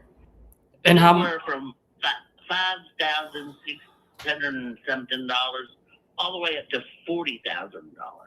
Okay. From the lowest end to the highest end. All right. Every single person, the only reason is they want the garage. So even if you spend the $40,000, the highest end, the turnaround, the house on the corner from me, not one next door, but the next door over that, just sold for $895. And the only difference is their square footage is the exact same. They have the garage. Okay, so I'm glad that you pointed this out. So let me take a look at this real quick. So let's just say look at the house on the corner. I do. So if I put in the garage, let's say I do invest the $40,000 to put in the garage, how much do you think I can sell this property for? I'm saying you'd be able to sell it close to 9. Yeah. All right, so let's say $895. Let's just say $900,000. Uh-huh. All right. Actually, I always like to go right under just so that it's just the psychological part of it, right? Right. $895 sounds a whole lot better than $900,000. All right. So if I put in $40,000 of rehab and sell it for $895, and I pay you $717,000. Okay. So if I pay you $717,000, put in $40,000, and then I have to pay all the closing costs now, and then I also have to pay all the closing costs when I sell it, and I would have to hire realtors when I put it on the market. And then also, just as an investor, I do have holding costs, right? Anywhere from taxes, insurance, utilities, HOA if there's any.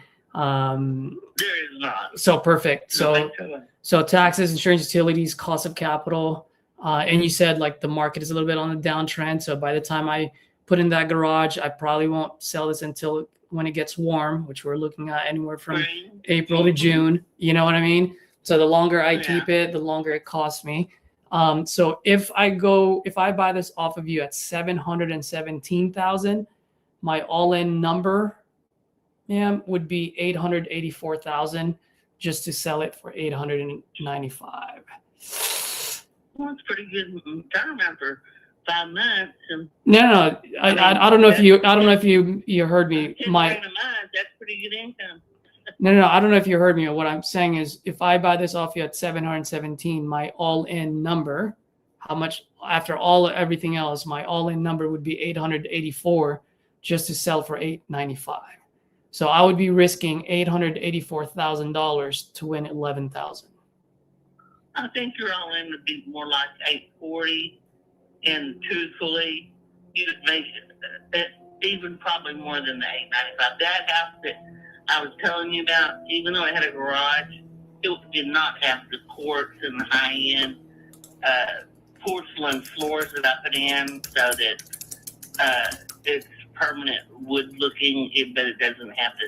It has a lot more durability than wood look. I mean, there's a lot of things. I put Bluetooth in the bathroom so that you can listen to the stereo while you're taking a shower. I mean, I did a lot of high-end things. The house has 2 units, 2 systems. I put the tankless water heater in.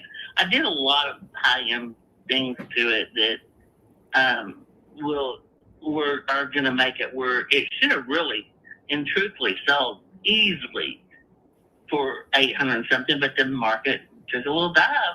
Mm-hmm. Right? Just that time when the bubble burst and everybody's interest rates went up, but now the interest rates are going back down.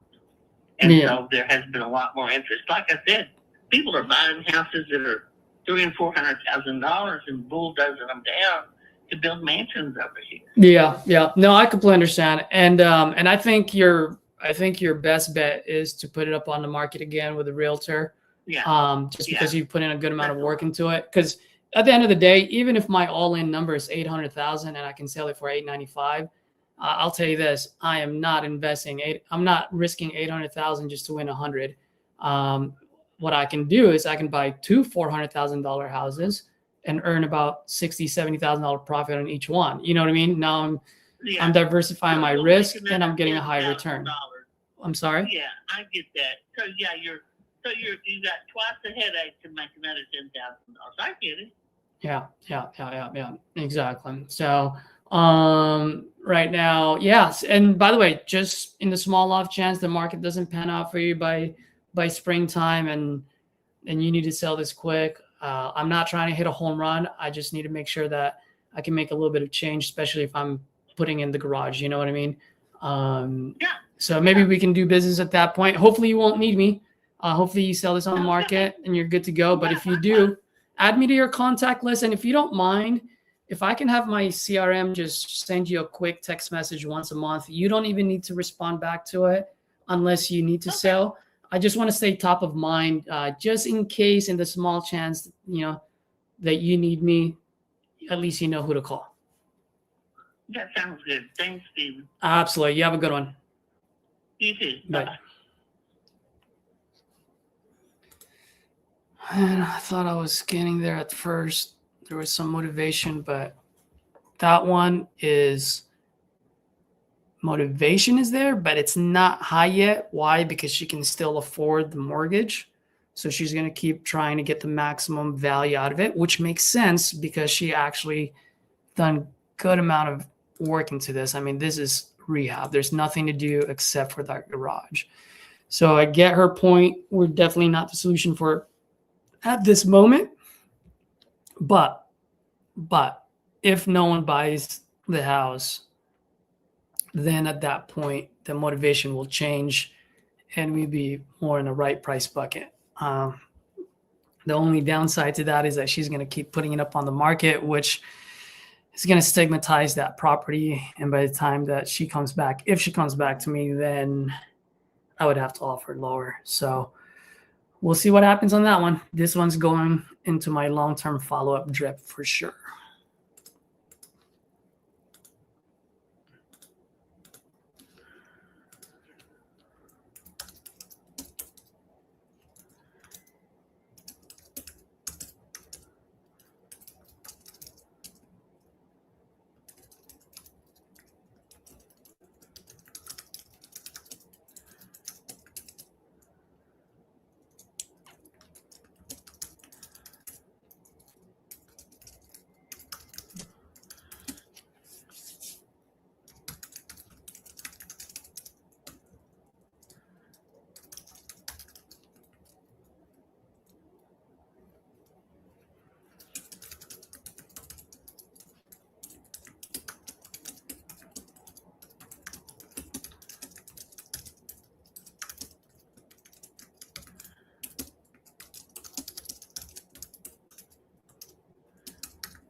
All right, we've got a couple of questions here. Joe, what is the earliest and latest you were willing to call someone? I usually call at 8 o'clock in the morning, 8:15 in the morning, all the way till 8:45 p.m. So I'm in California time. So that's why I wanted to start like at 5:30 a.m., 5:36. So in that way it's, 8:30, 9 o'clock Eastern time. I just screwed up on that call earlier. I didn't look at the time. Not the time. I didn't look at the area code. So I accidentally called someone from California, even though his property was in Texas. So that was my bad. John, but you need to contact.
All right.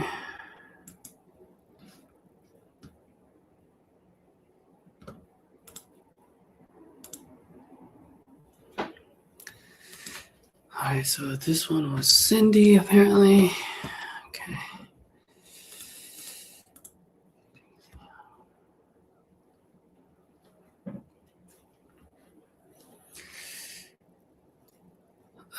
When's the next call? You ask me when I'm gonna pick up the phone again.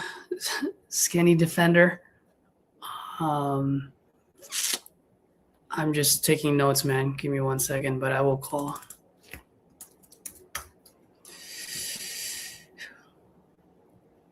When are you gonna make your next call?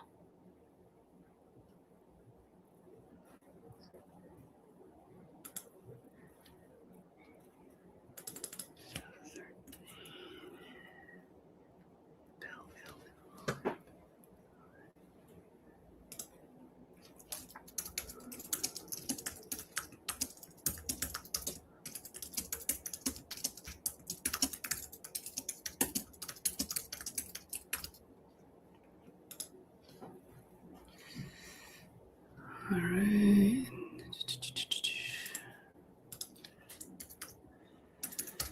His name is Jack. Give him a call and discuss.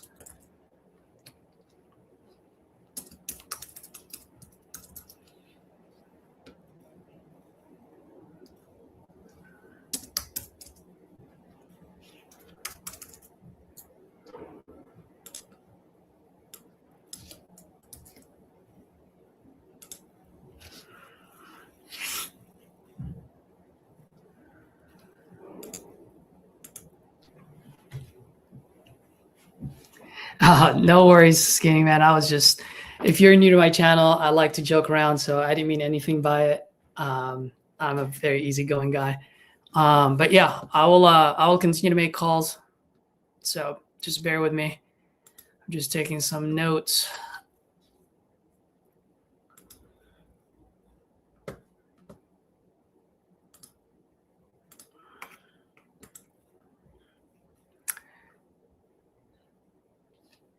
So Skinny Defender is your first time hopping on this on my channel.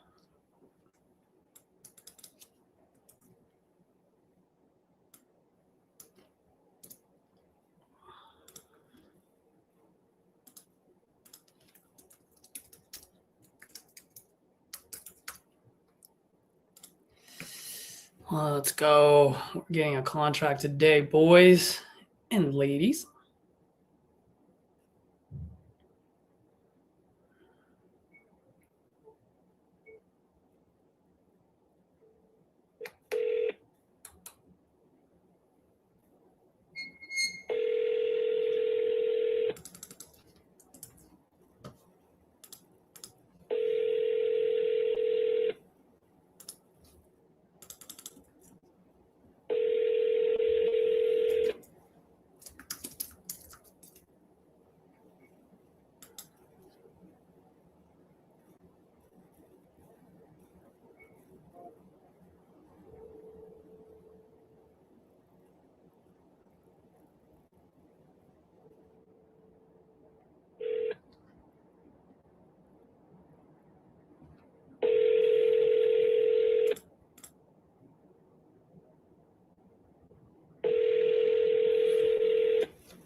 All right, let me talk to Jack.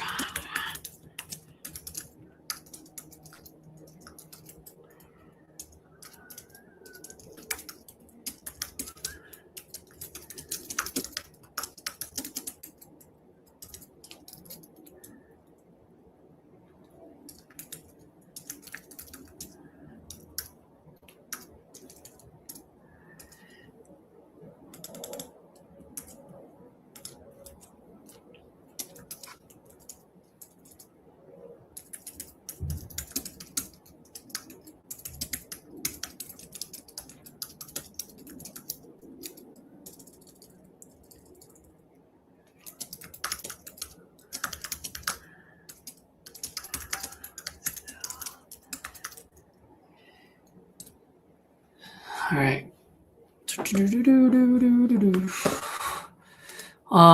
Skinny, do I do any type of mentorship? I do. I am within Titanium. I don't know if you've heard of RJ Bates. I hope you have, because he's as real as it gets.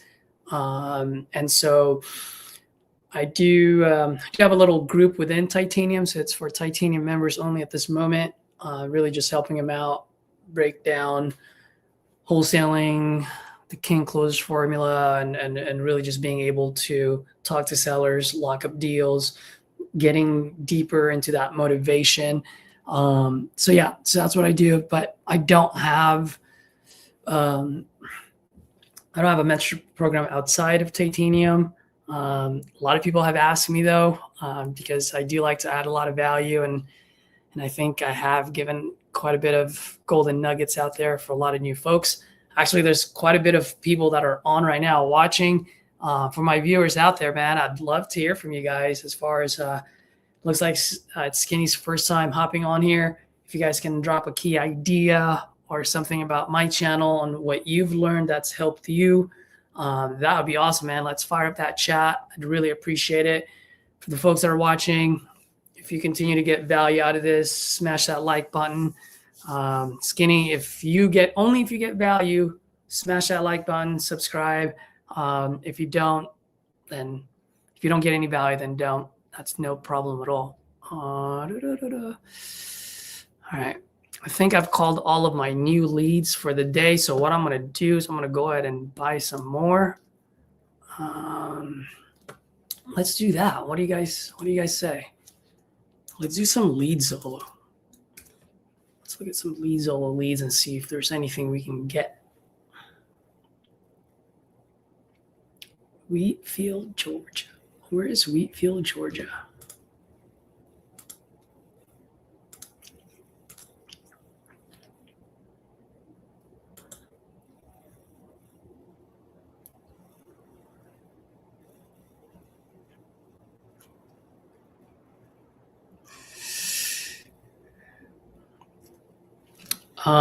How much do I pay for what? Oh, for the leads. I just try to stay up to like $30. I buy them as cheaply as I can. There are times when, if it's in a real good market, I may pay $59 for it. So it really just depends. All right, Baylor County.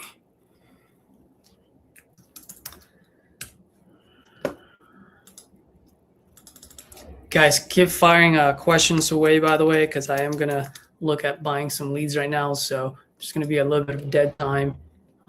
Skinny, I know you just hopped on and you're like, man, I hopped on here to learn and this guy's not calling.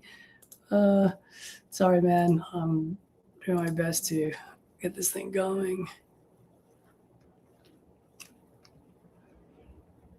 Oh, and I'll show you guys something too, by the way, that would be a good thing to know if you're buying leads. Here's a little nugget for you, brother. So I'm looking right now at Lead Zolo, right, guys? And I'm looking at which one should I buy. And I saw Baylor, Texas, right? So one thing I'd like to do, actually, my friend Jairo showed this to me. Jairo, if you're watching, hope you're not mad for me sharing this. So what he does, he just looked at Baylor County. You always want to make sure you'll put the county on there. So Baylor County, Texas. And what I do is I look at how many are for sale right now. So as you can see, there's only 24. And then, but here's the kicker. I want to see how many of those are pending, right? Because if it's pending, if it's a good chunk of them, then you know what? It's a hot market, meaning people are buying. Right now, if you look, it went from 24 to 26. So that means out of 26 properties that's on the market, only 2 of them are pending. So this is the type of market that I probably would not want to buy, right? I mean, yeah, it's right outside of Fort Worth, right? But there's hardly anything happening there. Now, if this was like 24, and then I look and I click pending and it's like 40, right? Or 38, whatever it is, where it's like more than 30% are pending, that's a hot market. I'd pay for that lead. So that's just a little insight so you can see which lead would be a good lead to buy and which ones you might want to stay away from.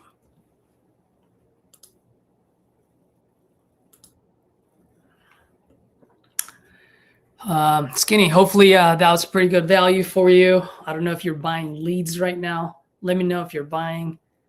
And by the way, sounds like, are you new in the industry? Are you making calls already? What's your situation? Talk to me. Oh, all right. So here's one, guys.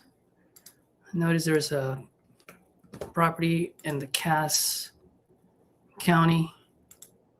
All right, Cass County, only for $30. So let's take a look at this. If I look at what's on the market, not sharing. If I look what's on the market, there's 259. Okay, there's 259 on the market right now. So I go ahead and add how many are pending in contract. So now that jumped from 259 to 274. So that is less than 20. So we're looking at 15. So it's not that great either, guys, because so here's the thing. So at least we know that there's a lot for sale. Now we also know that not a whole lot of buying, and it's a little bit rural, right? If you guys look at that, that's pretty far from Dallas. Okay. I mean, it's pretty close to Shreveport. So maybe your Shreveport buyers would be buying this. Texarkana, that's a pretty rural area as well. So this is when, if I were to buy this property, I would need to get this super duper deep, okay? There's nothing wrong with buying a lead in a rural area, but if it's rural, you got to get it super deep, okay? Because there's no such thing as a bad product. It's just bad pricing. And so a lot of folks would say, oh man, screw lead Zillow or screw property leads, or you know what, it's too rural out there. Nothing's going to move. Well, it doesn't move not because it's rural. It doesn't move because you have bad pricing on it. If you already know it's a rural area, then you got to get it deep.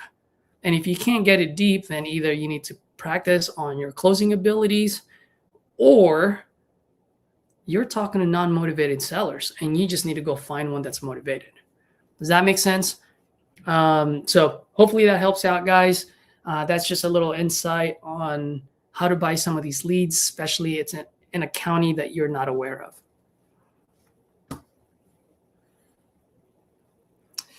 Oh, Skinny, let's work some business, man. You can definitely be a bird dog. If you're a truck driver, you're seeing distressed properties, man, jot them down. We'll skip trace them. We'll do some business together.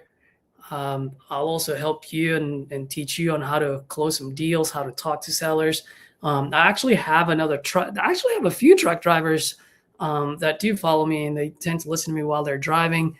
One of them is Alex. He was actually on my, I believe it was on the second episode of Call Review Mondays, where I was able to call one of his calls, review one of his calls. He's, I'm pretty much coaching him, and this guy has grit. I mean, he really wants to be successful. So he's on the phone while driving. I was like, man, I hope you're being safe. He's like, yes, I am. I have everything on a piece of paper, and I literally just dial the phone number, and I've got all my notes. So yeah, hopefully we can do that. Do you recommend buying leads for a beginner or driving for dollars? So for a beginner, especially if you don't know how to talk to people yet, I will give you the same advice that I give everyone multiple times. A great way for you to practice for free are FSBOs. That's for sale by owner on Zillow. Why? Because these are owners who raise their hand saying they're looking to sell.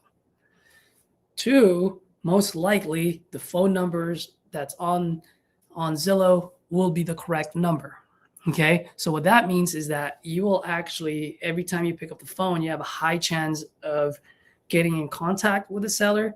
Therefore, your repetition is going to skyrocket, right? The more reps you get, the better you'll be. Now, here's the thing. When you call Zillow, FSBOs, all right, here's one thing I always say. Treat it like a batting cage. Remember when you were young, or maybe you have kids? I remember when I was young, even though I didn't like baseball, dude, I loved going to the batting cage with my friends, especially when it was free. Man, just hitting that baseball, that was awesome. So FSBOs, I call it as the batting cage for free. You are literally calling, and your goal, and your only goal, and I told this to Alex, your only goal is to get 300 people to tell you to fuck off for the next 30 days. That is your only goal. Follow the King Closer formula, get 300 people to tell you to fuck off in the next 30 days, and I guarantee you, after those 30 days, you're going to sound much better than most people out there trying to do this business, but never picks up the phone. Your goal is to not make money in those 30 days. Your goal is to fall fast and to fall forward. Your 30 days is literally learning. I would rather have 300 people to tell you to fuck off in the next 30 days than for you to listen to me for hours for the next 30 days. Okay. And yes, do I want your views? Do I want your likes and subscribe? Yes, I do. But you know what? But if you really want to be successful in this business, it happens when you pick this thing up. All right. So always do that.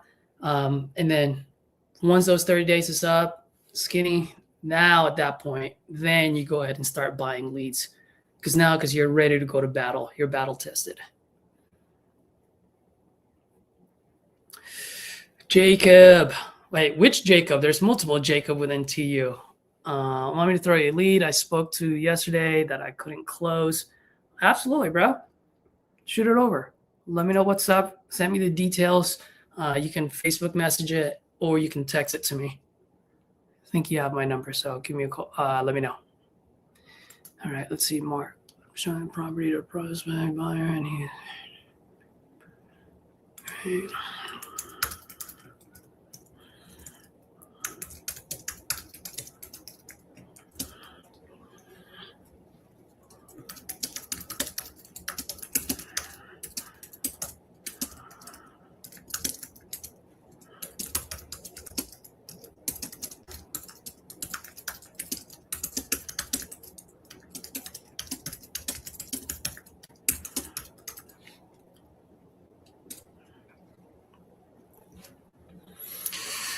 All right.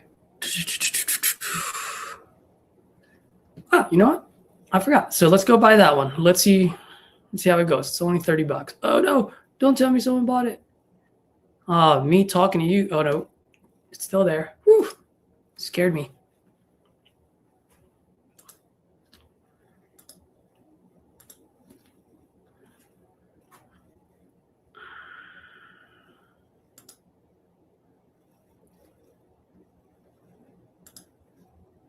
I want to buy now. I don't want to buy order.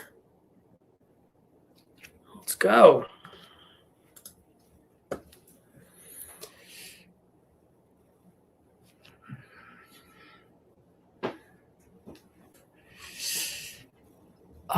Yeah, so Skinny, I'll even make it a lot easier for you, bro. If it's for sale by owner and it's on the market, I mean, it's on Zillow. If it's on Zillow, whatever the price is, if you're going to wholesale it to an investor, you need to buy it at 40 cents on a dollar so you can sell it to an investor at 50 cents on a dollar. All right. So if it's on the market for 100,000, you got to offer 40, 50,000 bucks to it and then sell it to an investor at 50, 60. I would probably go 30, 40% on that. So in that way you can sell it to the investor about half of what it's selling for. The reason being is most for sale by owners, they don't really know how to comp. Heck, I didn't know how to comp before I got into TU or even before I got into real estate. So most folks will throw a random number out there. So for the most part, you got to slash that in half, and then you got to buy it lower than that. Okay, so in that way, because here's the thing, man, if it's on the market for 100,000 and you go to an end buyer, go, hey, you could buy it at 90. Well, you didn't provide any value at that point, right? So there's got to be a heavy discount. So if it's on the market for 100 and you call an end buyer, you go, hey, man, you can pick this up today for only 50,000. Now they're looking at it and going, okay, that's 50% off. Whether it's the right price or not, they're at least going to stop for a second and do some underwriting to make sure if that's the right price. Okay. That said, you can drop it on the chat here if you want. I mean, if it's on the market, if it's not on the market, then don't drop it just to protect yourself. You can go ahead and either Facebook message me or Instagram. My social media handles are on the screen. It's just my full name. caesarlacosta would be good. Oh, okay. You dropped it. So let me see.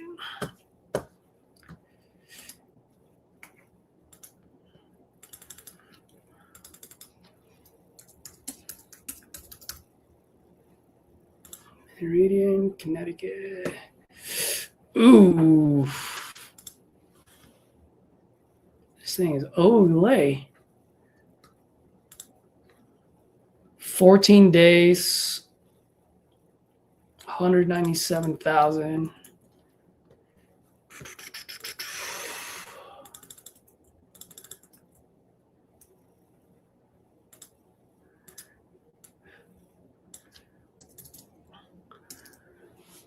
Skinny, are you driving right now, or are you parked where you can take down some notes?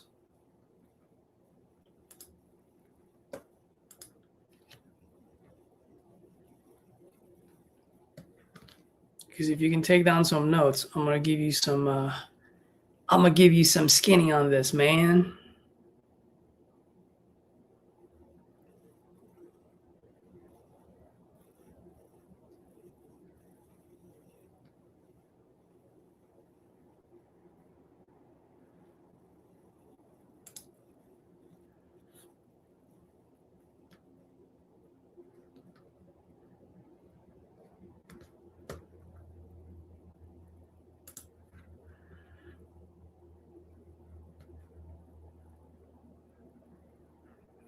Okay, 4-2.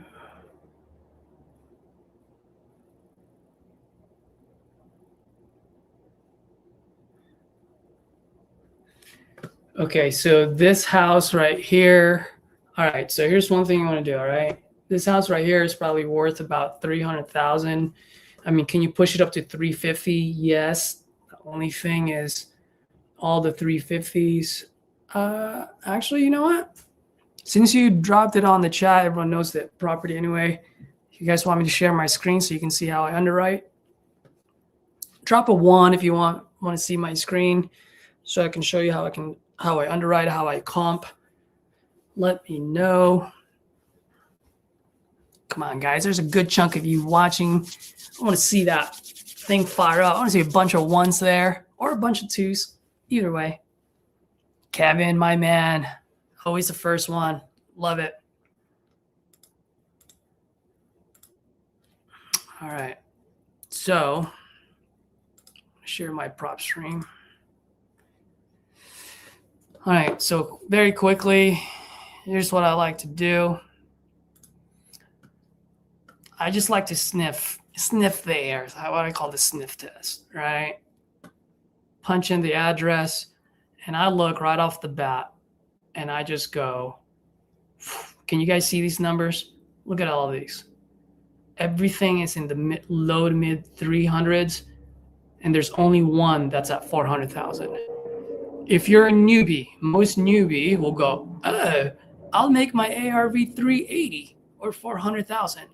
But one thing you're realizing, or you're not realizing, and by the way, I know this firsthand. Why? Because this guy made exactly the same mistake.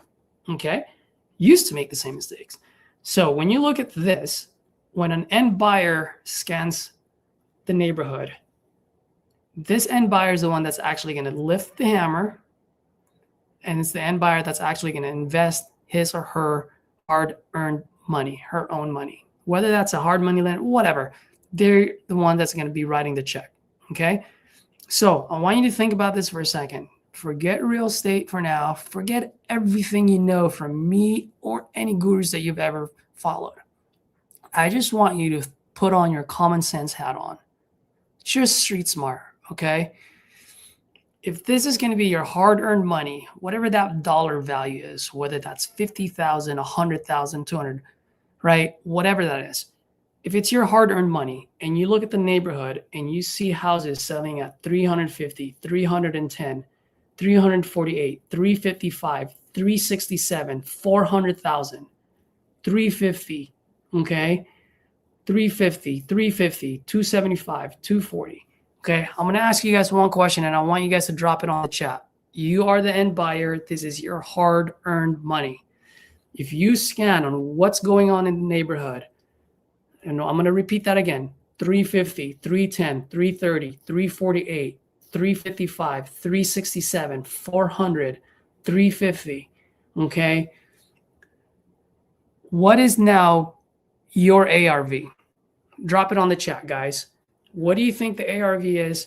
Don't answer as a wholesaler. Answer as an end buyer who's investing his hard-earned money for this. How much do you think you can sell this house for after you fix it? Drop it on the chat. I want to see some numbers. I want to see some numbers.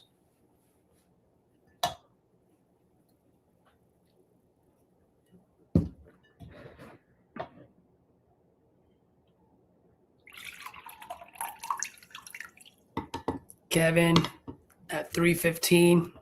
Kevin, I love you, man. You're always up. You're always first.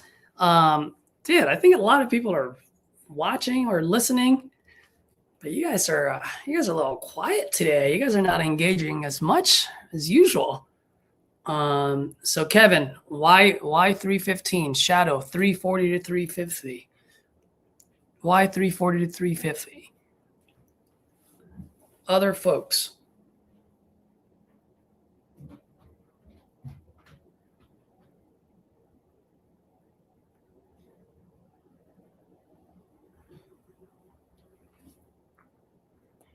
And I just realized the whole time I had my AirPods because I was on Discord earlier. I don't even need that on. Okay. So guys, that's right. That's exactly where I would put it at. 315, maybe if I want to get optimistic, 340 to 350. Because guys, at the end of the day, if you're the investor, you are the one that's going to put in the money. You're the one that's going to pick up the hammer. And you don't know what the market's going to be 3 months, 6 months down the road, right? So if you're investing your hard-earned money, why would you put $400,000 as your ARV? If you do that and the market tanks, not only are you going to be losing, you're going to be losing this much. Why? Because you were optimistic about your ARV, right? So if your ARV, if you were optimistic in your ARV here, market tanks, you've lost this much. But if you're going, okay, everything is selling between 300 and 400, there's only one 400,000, that's an outlier. Everything is selling between 300 and 350. Well, 350 becomes my top end. So that means I'm going to say, all right, I can sell this for about 320, 315, right? Because that you're giving yourself a little bit of a cushion. Now, if the market tanks, now you've only lost this much instead of losing this much. Does that make sense, guys? And by the way, if the market does the opposite, now you've earned, right? Now you're gaining this much. Okay. So yes, that's where I would be skinny. I would say 300 to 350. So just pick the middle. Hey, 320,000 is what I can sell this for. So now 320 would be our what? Our ARV. Okay. So let me see if I can move this over. Yep. All right. So then now here's the property. Look at this. There's a lot of work that needs to be done here. This is pretty much a full rehab. Look at this. Right? So now let's look at our calculator. 320 is our, let me see, let me pump this up. That's where I'm getting at, Skinny. 320 is what we can sell it for. Now this is a 1984 square feet. So 1984. So that means we're now, depending on the big six, do we need to do any of the big six? Let's look at the listings. Multiple offers, blah, blah, blah. Discover a character opportunity waiting for you. Versatile property located in the heart of Meriden. Home interior for those looking to create their dream. Yeah. High ceilings.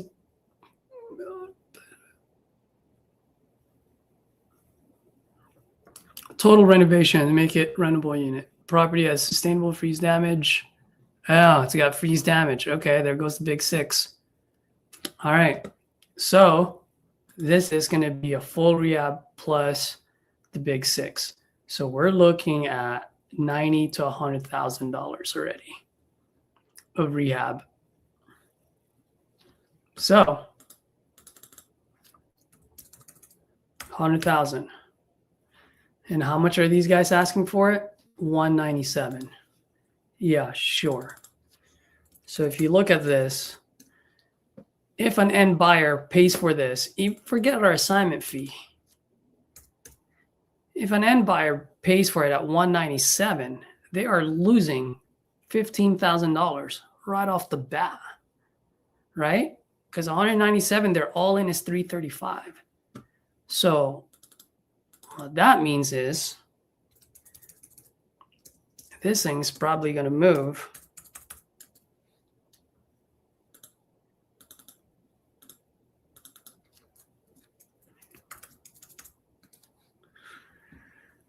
This is like ultra conservative here. But what I would like to do is I would probably say, yeah, this thing moves at 100,000. You give them that. That's what I would offer, $60,000. Okay. And why can I offer 90,000? let's assume this for a second. Here's another golden nugget, guys. If I lock this up at 60, right? If I lock this up at 60, and let's assume for a second, my your end buyer is always going to beat you up, right? We just know that. Why?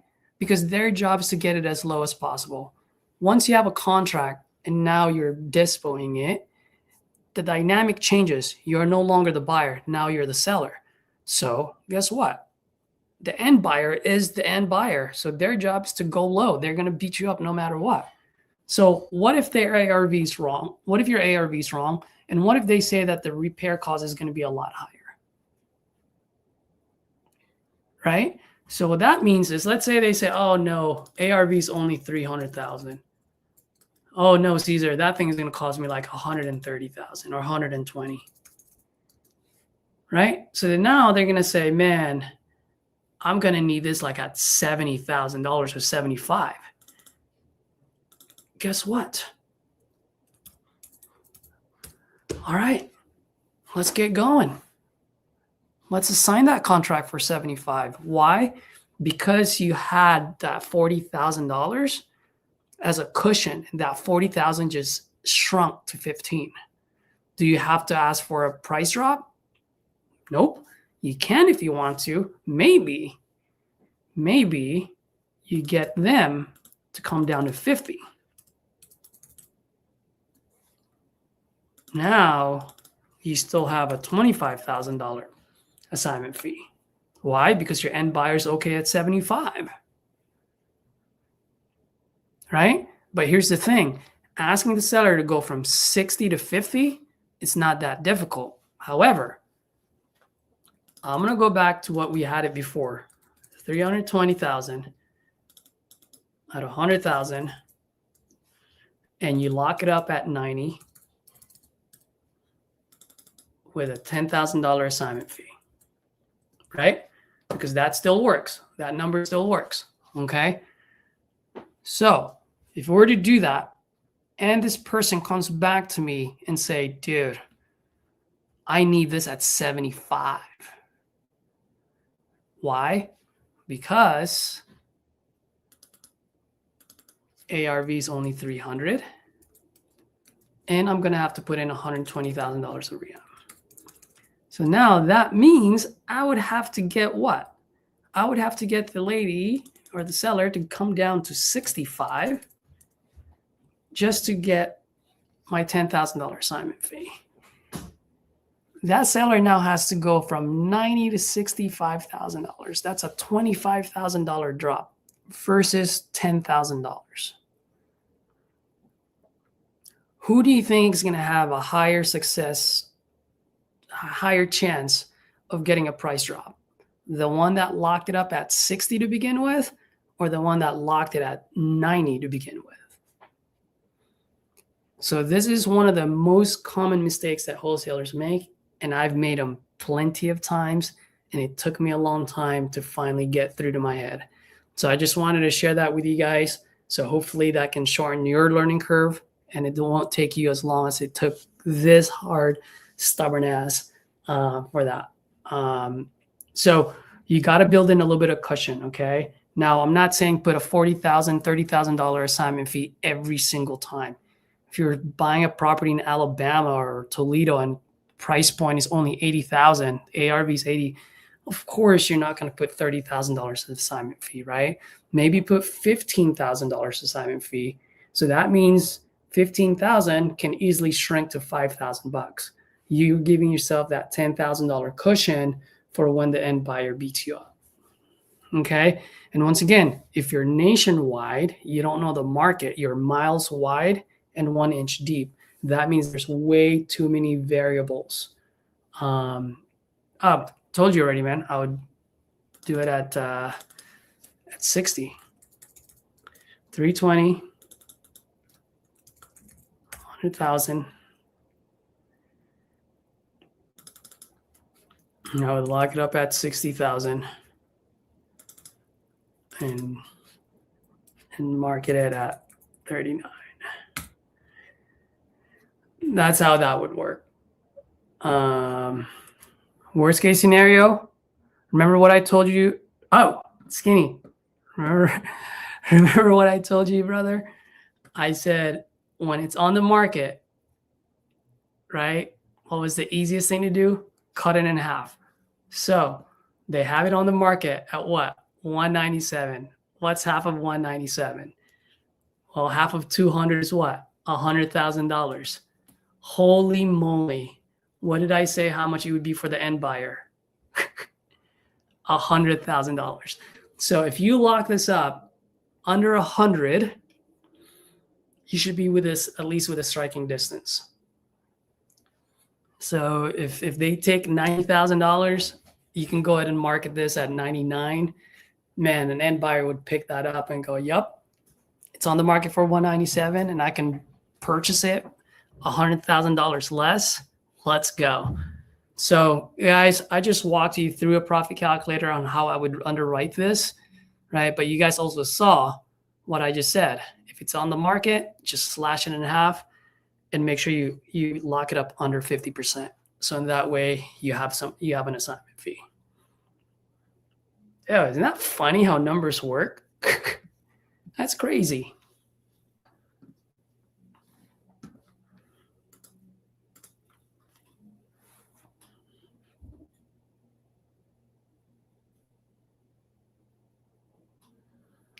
All right, let me call Natalie.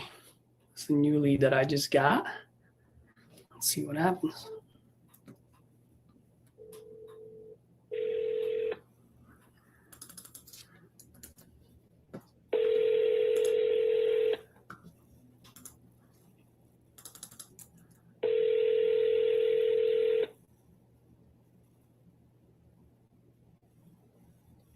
Thank you for calling. You've reached the voicemail of Dr. Natalie Gorman.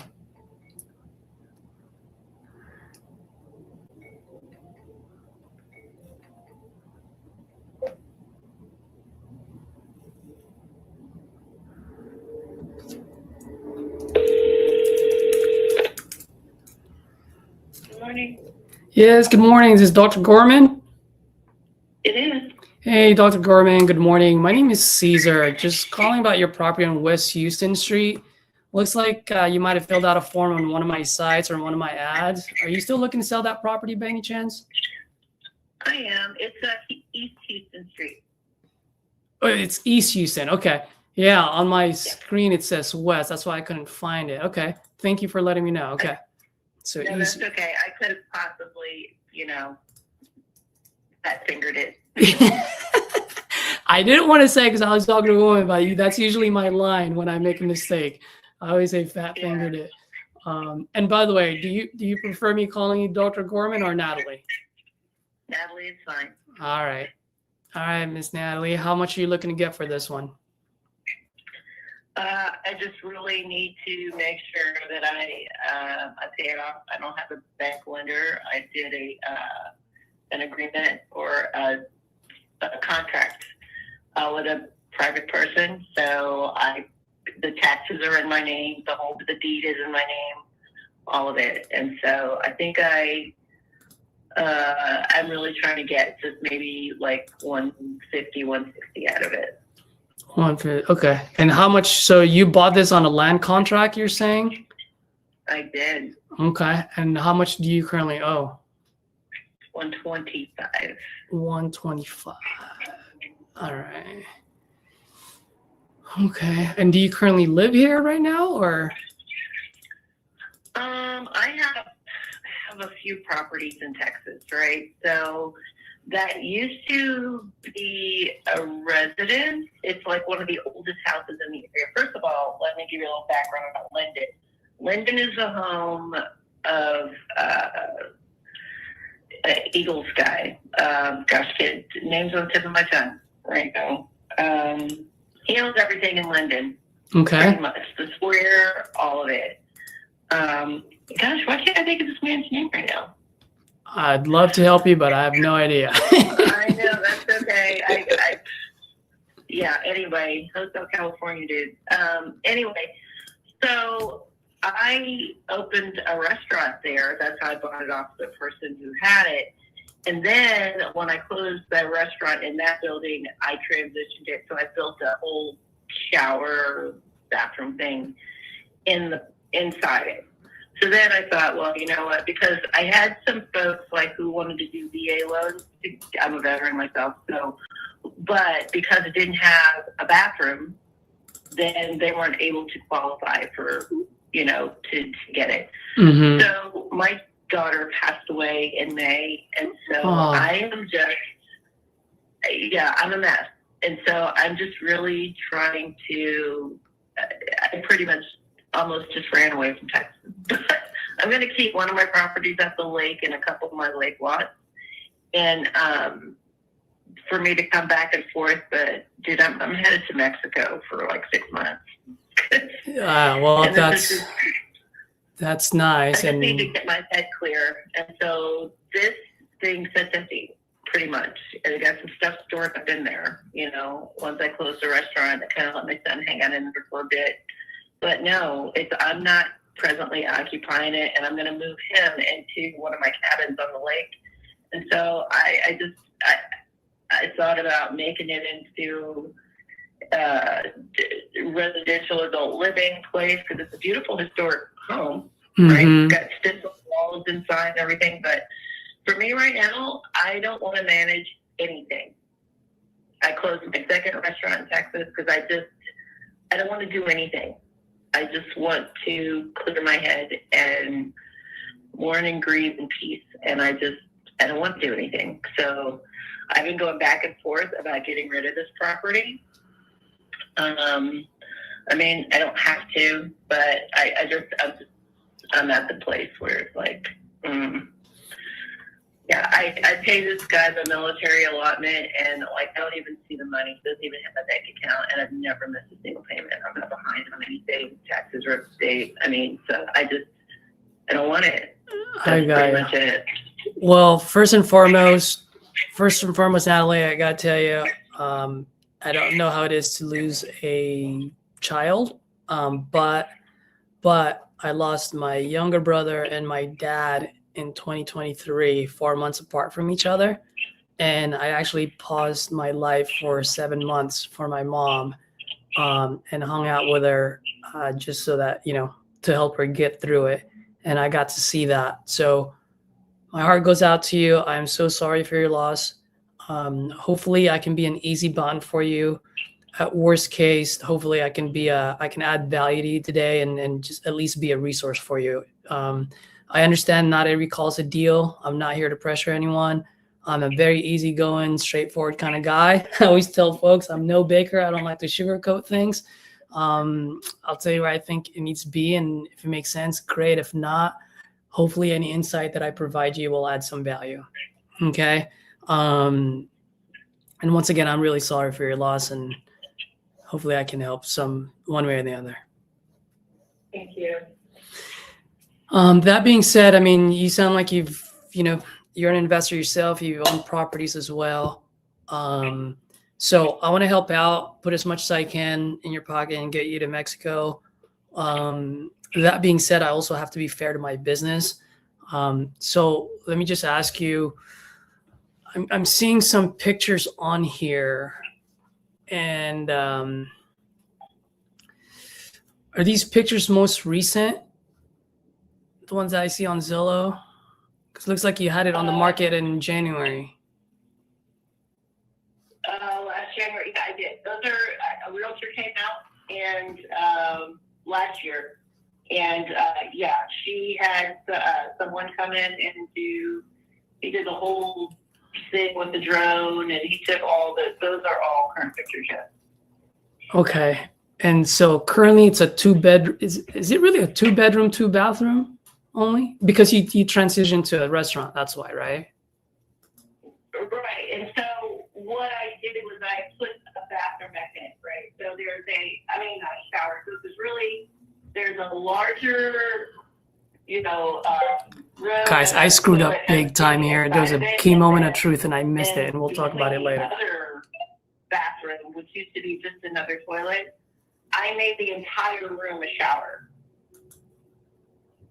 Mm-hmm. With with a bench and everything. And then there's a sink and a little breezeway between it. Got it. And Okay. I just did that work. Last year. Got you. Okay. So let me ask you, I mean, I guess I can keep it as when you had it as a restaurant, I mean, what was your P&L, NOI, like how was it as a business? Yeah, for me, it was Don Henley. That's his name. Well, for me, it really didn't work out that well. I was kind of an outside. It was great in the beginning. I was an outsider trying to come to a small town and do business, right? Mm-hmm. It's down the street from the square, which is great. I used to do a lot of catering in there. I had a soul food Cajun menu.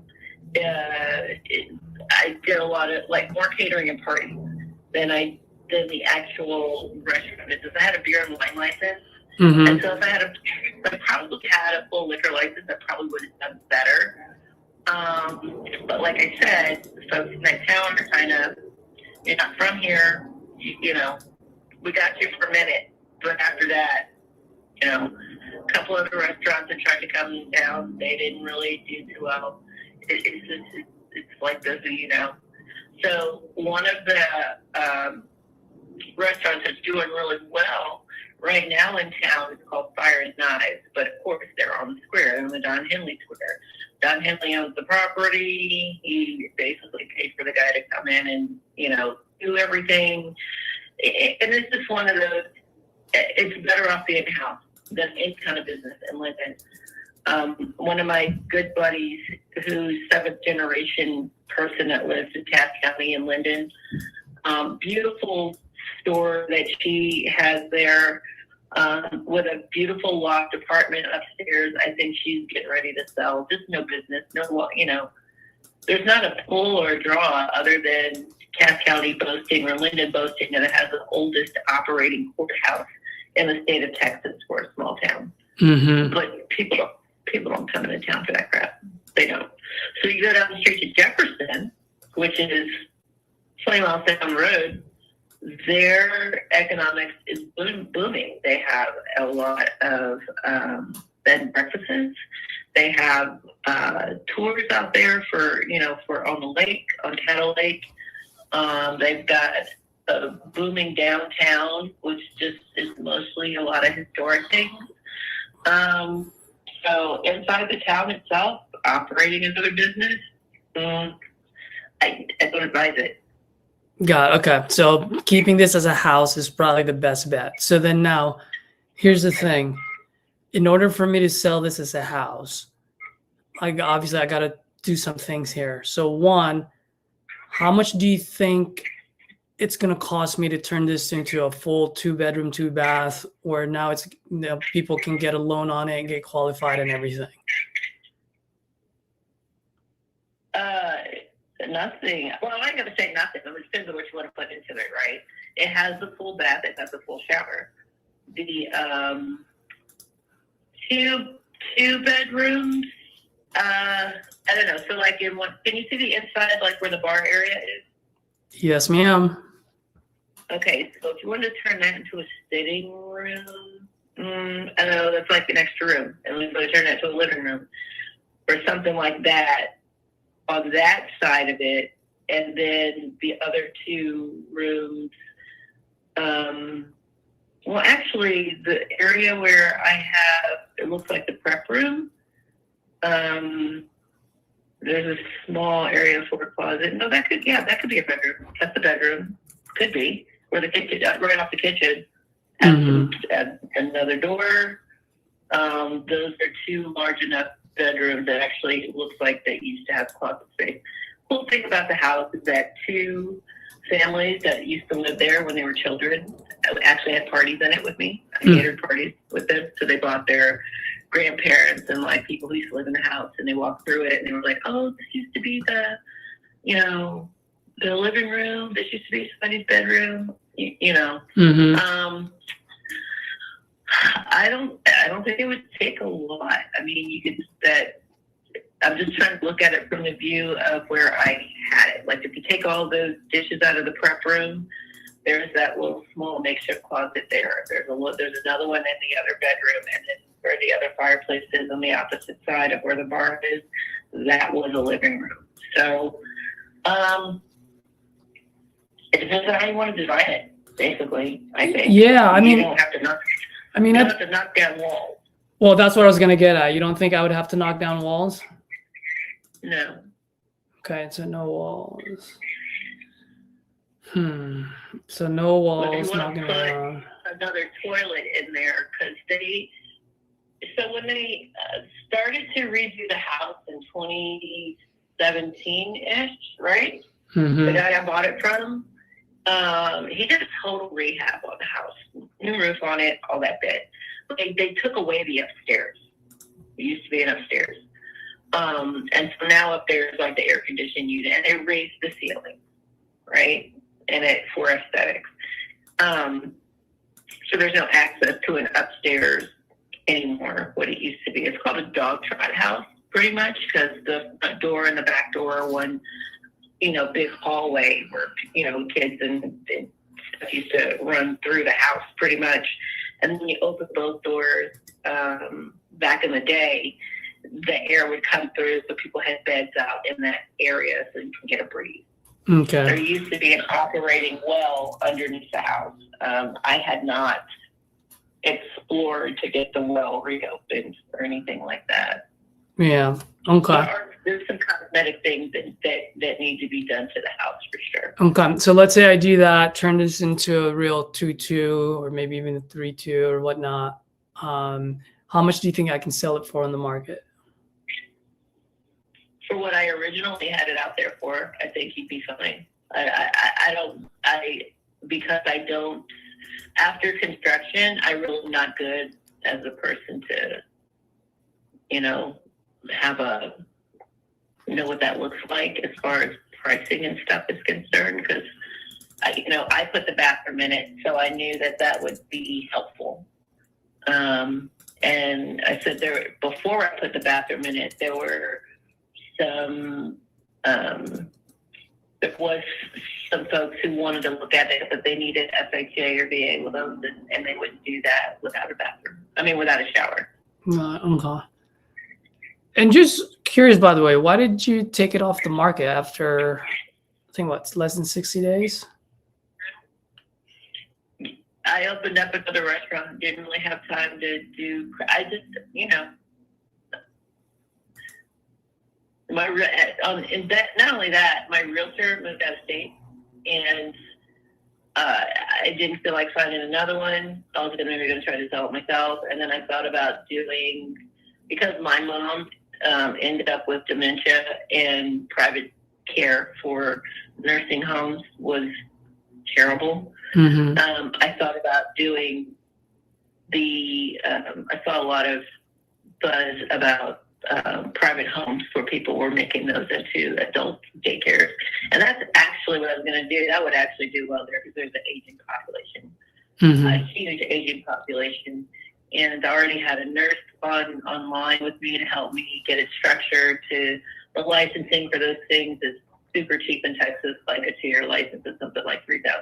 You get the fire inspection, you get your license, you get the insurance, and as long as you have the beds, people to put in them. I was going to do only like 4 or 5 women so that they could share the house, themselves, and more ambulatory care. So like they could take their own medication, have a nurse to help me there, and then CNAs to help care for them. That was the next business I was going to do it in that place. And because you could put like 2 bedrooms in each room, if that makes sense. Beds, in each room. Yeah. Or 3 beds in each, because they share. And then that was fine with the one shower with 4 or 5 people. Handicap access is already in the shower, handicap bar in the bathroom. I was going to do a juice bar where the bar is, and, have like continental breakfast out for them every day. Have activities. They got the whole front porch. They could do the little lemonade tea parties. That's what I was going to do until my daughter passed. And then now I just don't. I just don't. Yeah. Feel like I just have the capacity to do anything. I gotcha. So Natalie, I'm sorry to cut you off there. That's okay. Just curious, you said you bought this on a land contract. On the land contract, if you don't mind me asking, how much is your interest rate? It is like 4.5%, maybe 5%. Like I owe him like 125,000. 4.5% to 5%. That's actually not bad. I was thinking maybe it was a lot higher, but that's pretty good. And how much is your monthly mortgage plus taxes and insurance on this every month? $750 is the mortgage. So- And what is it, like $2,500 homeowners insurance and the taxes every year or something like. So an extra $200 a month, pretty much, for taxes and Yeah. insurance. Now, if I turn this into a rental, how much do you think I can rent it out for? The rental, say the house across the street from it, it's not that large at all, or anything rents for $850, more than what I pay a mortgage. $850 is all I can rent it out for, you said? You could probably rent it out for probably $1,200 actually. I look at other houses in town that have very less property around it, less room in the house. That are renting for like $1,300. I don't get it, but hey, it's happening. Yeah. Okay. I just don't want to deal with tenants because I'm not going to be around. Yeah, I was gonna say, I don't think you want to deal with tenants and toilets when you're in Mexico, you know? You definitely want that peace of mind. And then I'm just trying to look at the numbers here. Like I said, at the end of the day, I want to help you out. I just got to make sense out of it. Like on a straight up cash deal, I mean, any cash deal that I throw at you just wouldn't make sense because you owe 125, right? I mean, if I buy this off you at 125 and I put in anywhere from $10,000 to $30,000 max of rehab, I mean, at 125, my all-in would shoot up to 177 just to see if I can sell it for 185. You know, like just a straight up cash deal just wouldn't make any sense. So I was trying to think maybe I can buy it subject to your existing loans. It's on a land contract, and I'll just take over the monthly payments, and then I rent it out. But on that case, I mean, if it's going to cost me $950 a month, right? Because that's $750 on mortgage and then $200 a month on taxes and insurance, but I can only rent it out for, let's just say $1,000. Mm-hmm. You know, after paying management fees, looking at maintenance and uncollected rents, vacancies, and all of that, I'd be upside down on that end as well. I'm just trying to see what I can do here. Yeah, I mean, for the same reasons that I don't want to be a landlord. I mean, Yep. especially with the current situation, I just don't want to have, I don't want to do anything. However, like I said, the mortgage goes out before I even see it hit the bank. So it's just automatically being paid. I'm just paying it. Yeah. And so I'm just, I'm not underwater. Yeah. This house at all. Yeah. Anything. Just curious, when are you looking to go to Mexico, and what happens if you don't sell it by then? Well, I'm going to Mexico next month. Oh, you Continue to go. The payment will just continue to go to the person that sold it to me. It goes straight to his bank account. I mean, I don't write a check. It just goes straight from, my military retirement pay straight into his bank account. I don't even see it. I never see it. It doesn't come into my bank and then leave. Yeah. I don't even see it.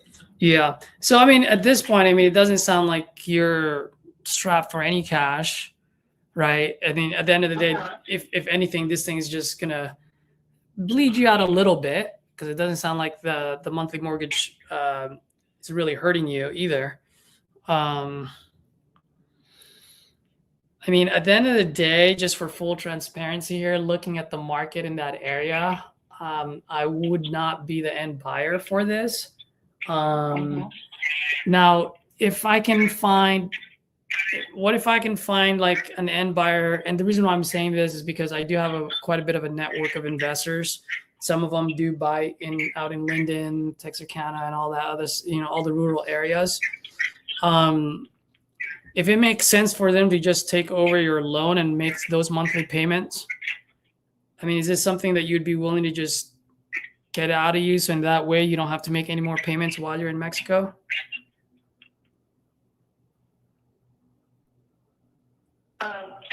That's not really advantageous to me.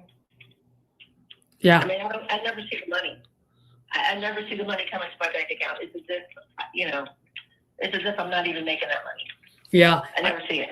Yeah, I guess what I'm saying is, like, if I can find someone, maybe they might be willing to say, hey, I'll take over those monthly payments and I'll pay, I'll pay you $5,000 for it. So at least you have some money walking out.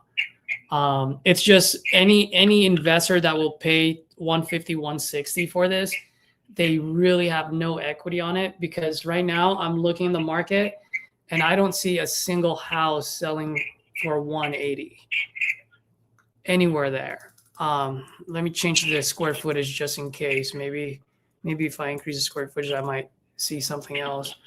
But in that little pocket, I'm sorry, go ahead. Say that again, huh? Yeah, in that little pocket, the most that I see that sold was like 140. That was on South Main Street. I mean, I don't even know if that's residential. Everything else, nothing is selling at 180. So let's even assume for a second that it is worth 180 after fixing it and turning it into a 2.2. If someone buys it off you at 160, there's no equity there,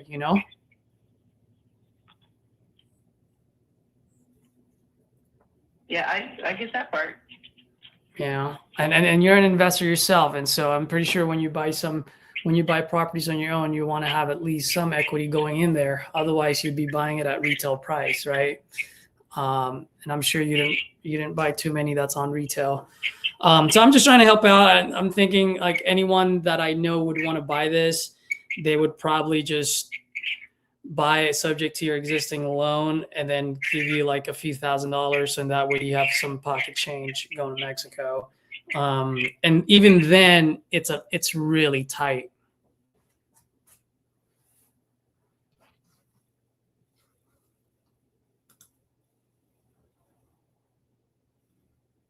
Yeah, I don't know. So what does that mean, that they just take over what I'm paying the current guy? Yeah, they would just take over the monthly payment. So every month, instead of your bank account automatically paying the guy, they would be paying it, and then they would give you like a down payment, so at least they have some skin in the game. You know what I mean? And then at the end of the day, whoever ends up buying this, they would buy it either to flip it or to keep it as a rental. The good news is that note would still be the first note. So if they refinance or if they sell it, that note gets paid first. You know what I mean? But at least you have some money in your pocket, and you no longer have to pay that $950 a month.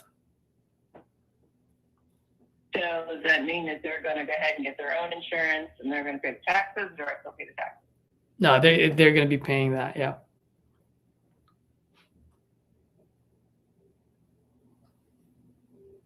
That might be favorable. Yeah. That might be favorable. Okay. Like I said, I don't need all the money. It's just, like I said, it's just going. It's nice to maybe get the $750 back, but it's not killing me. Okay. I mean, what I'm gonna do is, when it comes to these type of like creative deals, I have a couple of people that I trust and I work with. And so what I'm gonna do is, when we get off the phone, I'm gonna send them all the info right now and see if those numbers work. If those numbers work, and if you decide that, hey, that's favorable for you, then what I can do is send over an agreement saying, hey, here's how much we're looking to get this, so forth and so forth. And, my job is to either, if one of my guys want to pick them up themselves, then we're good to go. If not, I'm always transparent. I'm letting you know that, hey, we're going to be looking for an end buyer for this. And these are the terms that would be good for an end buyer. I don't like to tie people up for a long time. So if we were to do something like this, I would only need 14 days. At the end of the day, if I find an end buyer in 14 days, we're good. If we don't, we rip the agreement in half. I don't want to tie you up while you're in Mexico, is what I'm saying. I'm like I said, I'm flexible on this. I mean, there's some stuff I probably need to get out of the house, anyway, but like I said, because it's not determining what I do, where I go. I'm going to be Absolutely. in Baja, California, Mexico, so it's like over the San Diego line, not too far down the Rosarito Beach. So it's not Absolutely. Like I'll be I know exactly what that is. That's where I grew up. Oh, okay. So Puerto Nuevo, you got to go to Puerto Nuevo. I'll do that. Do you know where that is? Have you been there before? No, I haven't. Okay, so when you go down there, look for Puerto Nuevo, which is only about 30 minutes south of Rosarito. And Puerto Nuevo is a town of lobsters. And so you sit down, you get lobsters for really cheap, and they'll pick it up for you like fresh out in the ocean and bring it back and grill it in front of you. Love it. Yep. Yeah, so I'm currently right now in Rancho Santa Fe, anyway, near San Diego. I'm in San Diego. Oh, yeah, I know exactly where that is. Well, that's where I am right now because I've been going back and forth across the border trying to figure out where I'm going to stay. And so I picked a place. I mean, this is a timely call. I mean, like I said, I'm just really not wanting to deal with an empty property and just have it continue to sit there. Yeah. Okay. So let me get to work on this, Natalie, for you. Let's keep an open communication between the two of us. Add me to your phone right now. So when I ring you up, my name will pop up.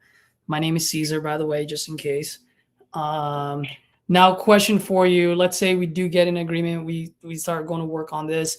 How would access be like? Because we're going to have to get some eyes and ears in there. How soon? I'll be back in Texas next week.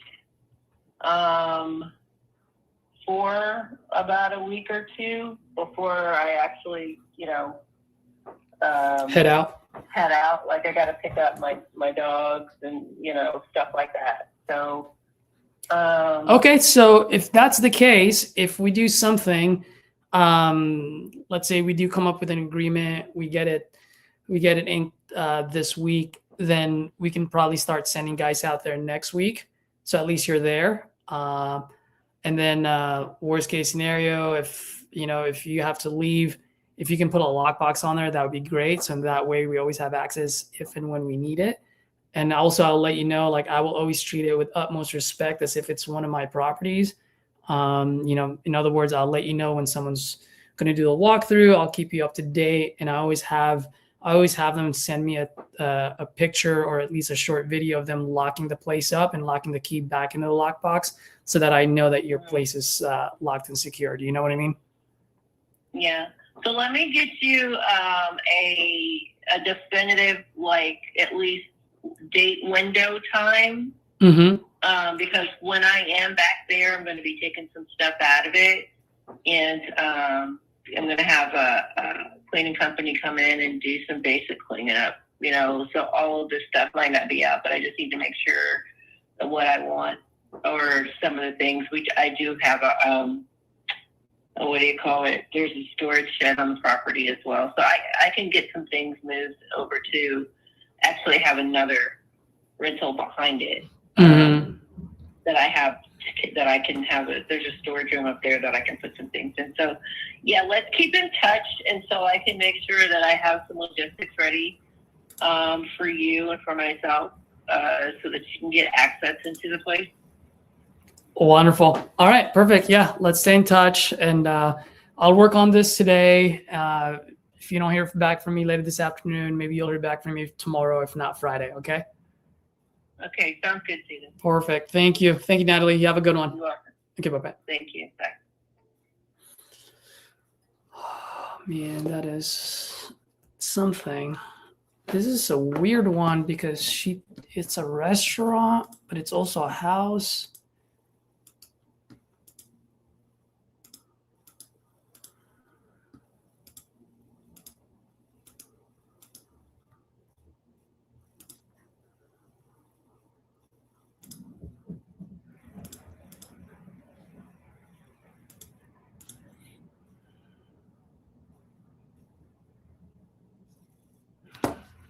How will this work?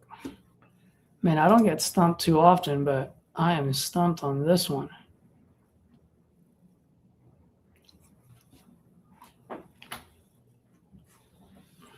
So I hung on there, guys, for a couple of reasons. One, obviously there's some motivation there. Two, I definitely do want to help her out. Now, there are a lot of times when the best help that we can do is let them know that we're not the solution for them. And that may be the case in this one.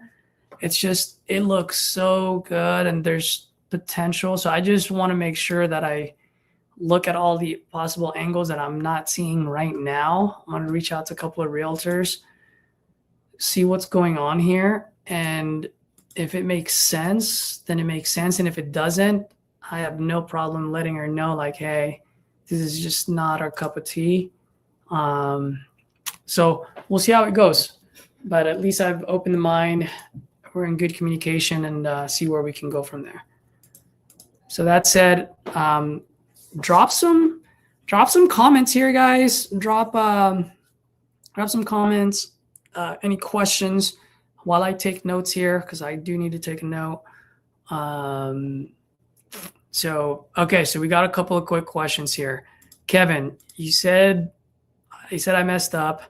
So I messed up because I didn't stay in the moment where she was talking about her motivation. I went into the damn property. Rookie mistake, right? And this is what I always preach to my SAV 10 group, to anyone that I speak with. When you're in a conversation, things happen a lot quicker. Yes, it's slower for me now. So I can only imagine for newer folks, it's much faster. And even for someone like me who's experienced, I make mistakes. But catching it is really where it pays off. So I caught it there because she was talking about going to Mexico, blah, blah, blah. She was asking for 160, meaning she wanted 25,000.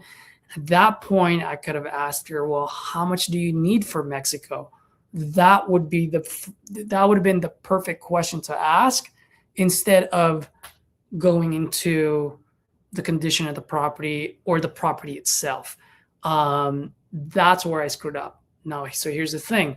Because I spotted that, then that means I now know that at some point in the conversation, I need to look back into it to see how much she needs.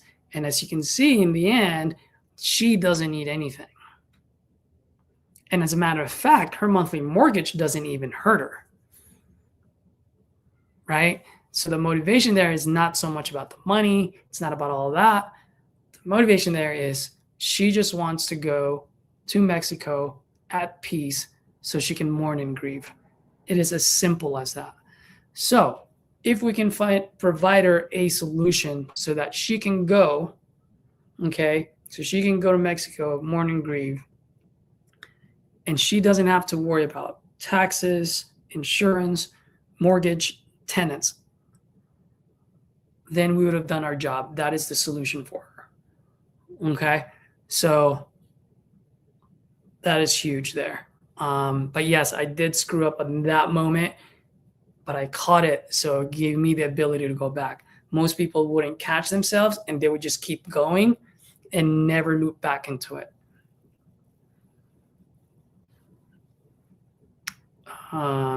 Joey, do you think it could potentially be advantageous in this situation to put in perspective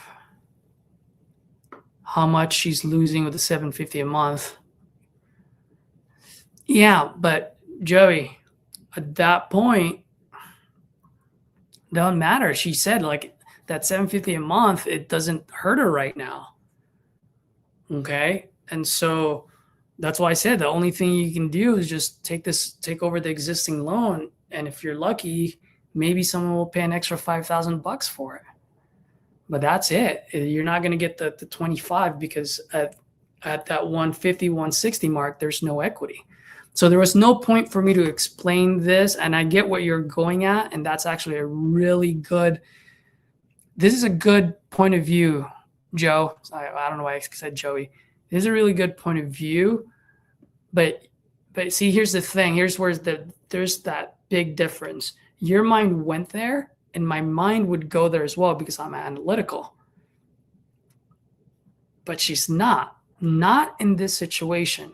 Maybe she is an analytical person. She most likely is because she's a doctor. But at this very moment in her life, with what happened with her and her daughter, she's not. And so my job now is to just find a solution.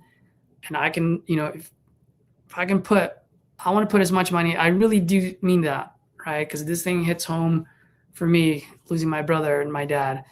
If I can help her out, I would love that.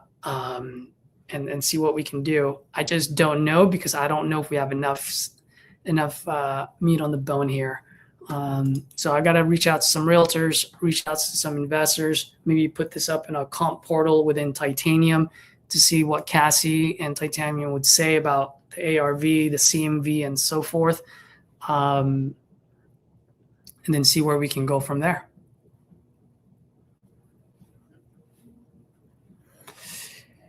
Yes, sir. That's right, Joe. All right, guys, drop more questions. Skinny, if I give you the number from the property you looked over earlier, could you give them a call and show me how it's done? It was an agent that called me and told her I'll give her a call back. Yeah, man, go for it, Skinny. I don't mind. I can give them a call. Just to be perfectly honest with you, I don't like dealing with realtors. For me, I'd rather deal direct to sellers. And that's why I suggested to you earlier to go reach out to FSBOs, for sale by owners. This one, actually, there's a realtor involved. And so a lot of times with realtor, they're going to want to, they're going to want the most. And there's so many things. And then I don't know how long it's been on the market. Now you might have to get into the subject too. Quite frankly, I wouldn't spend my time on it unless it's been on the market for over 60 days. If you're going to call a property or a lead that's been on the market, it has to be over 60 or 90 days. And the reason being is the longer it stays on the market, the higher the motivation gets because it's been sitting there for a while. If it's only been sitting there for a few days, even 30 days, even less than 60 days, there's not much motivation there. They're just going to keep saying, yeah, I've only had it for 45 days. Let's see what happens. And then so at that point, it becomes a waste of time. I would rather pick up the phone and call someone that can potentially be more motivated. So anything like that, I just look how long it's been on the market and I just wait until it's over 60. And if it's no longer in the market, then so what? Hopefully that gave you a different perspective, Skinny.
Jacob, hold on. Give me 1 second, Jacob. Let me just do this real quick.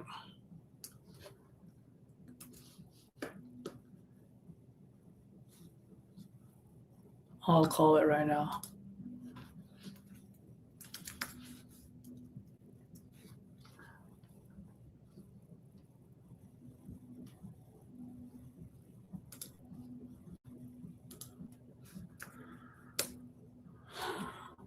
You texted it to me, you said, Jacob? Give me 1 second.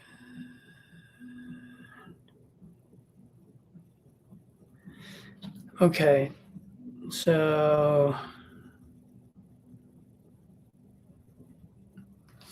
okay, cool.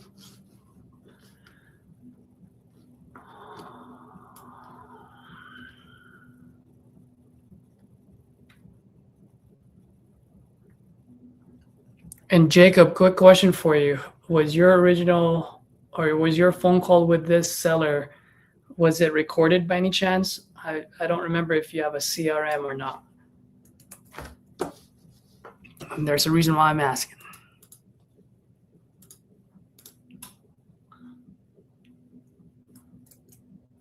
What do you mean texted? Oh yeah, you texted me the info. I know that. I was asking if you had recorded your call with them to begin with.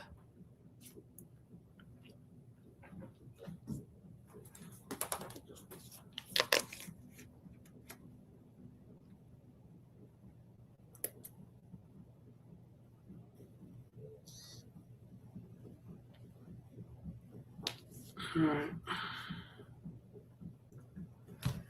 Let me pop his address here so I know, because I'm going to call him straight from my cell instead of my CRM.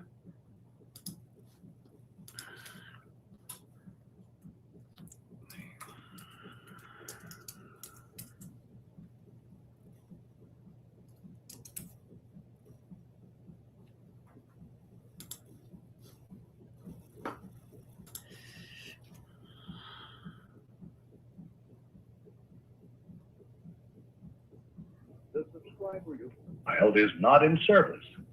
If you feel you've received this message in error, Did you give me the right right phone number?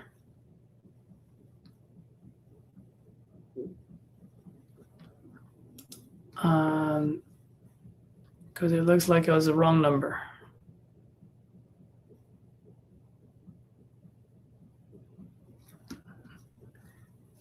Wait, what? So all you've been doing is just texting this guy? Jacob, what are you doing to me, man?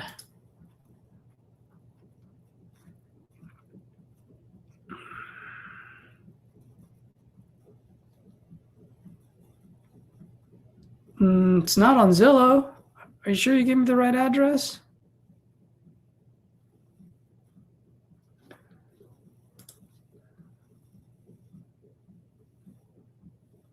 Yeah, you did give me the right address because I'm looking on PropStream and it's the same guy. But double check that phone number that you gave me. Maybe you you fat fingered a digit or something.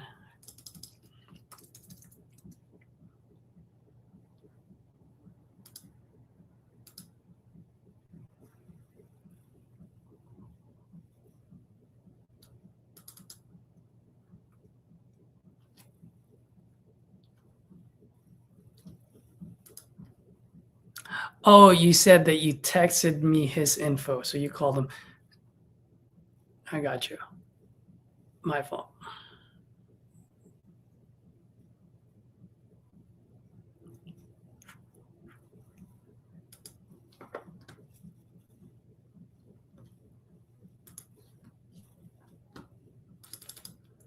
Did you double check if it's the correct phone number?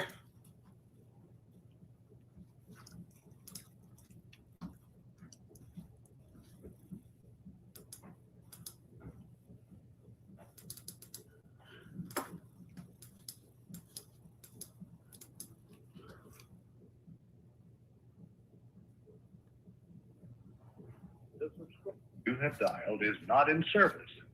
If you feel you've received this message in error, please hang up and try your...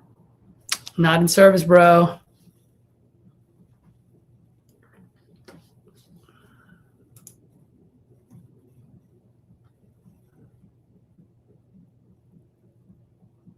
Oh, you did fat finger it.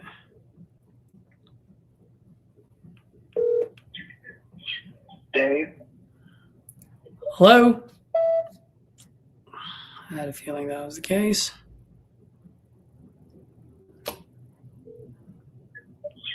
Dave?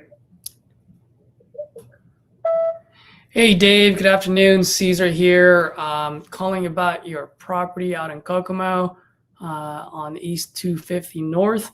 Looks like you filled out a form on my site. I just want to see if you're still looking to sell. If you are, I'm always looking to buy out there. Give me a call back. You can reach me at this number, 415.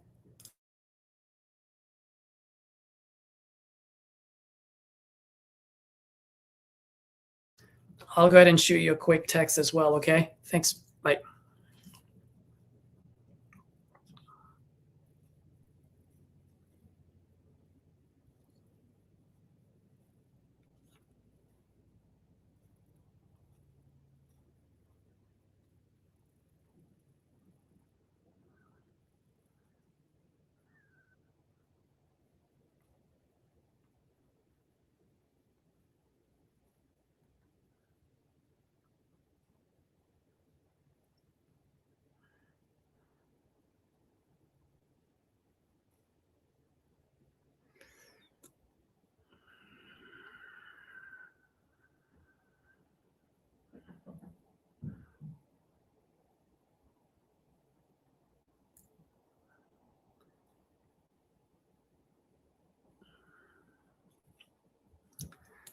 All right, man. I left a message and I also texted him.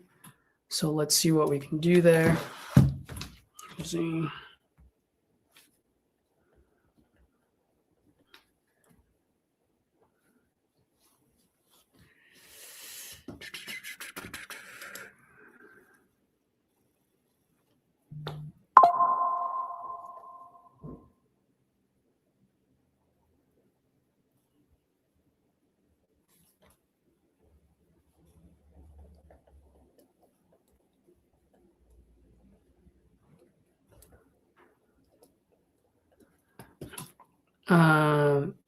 Jacob, where do you think the ARV is for this one? And why did I get an investor boots? Oh.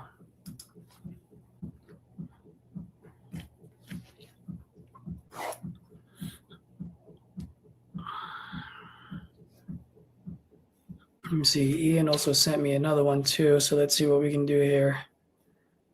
This one is... Oh, I think I have this person in here.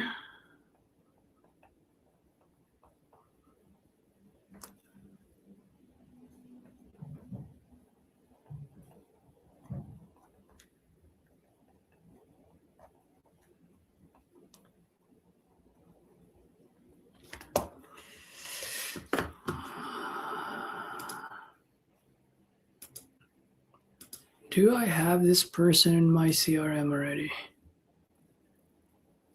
Not your guy. Here you go. Well, actually, let me double check too. Let me see. His name looks familiar. David. Oh, look at that. Not on here.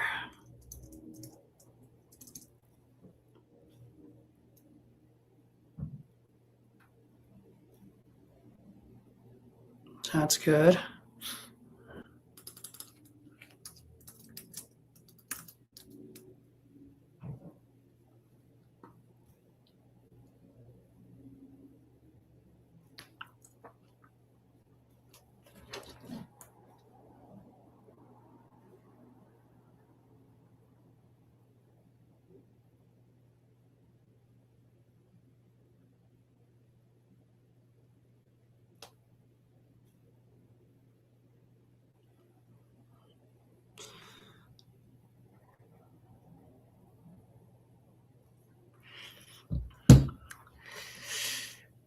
Yeah, there wasn't much comps out there, huh, Jacob? No, you're right.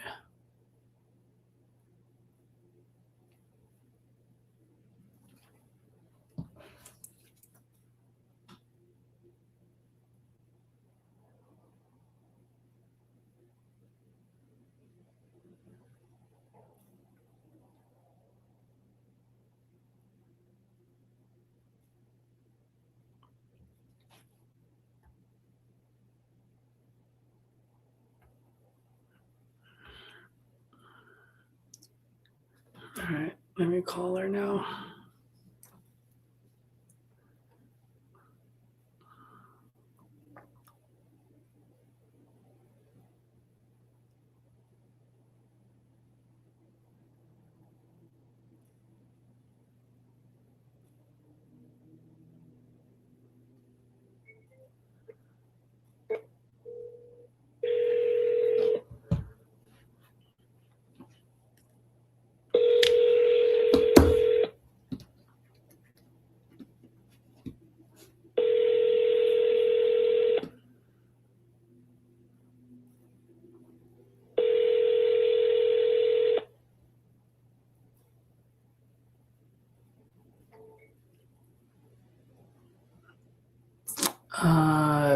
JT, I can buy some.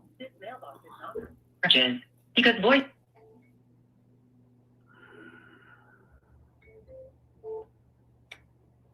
This mailbox is not currently accepting messages because voicemail has not yet been activated. Please try your call again later. Oh my gosh.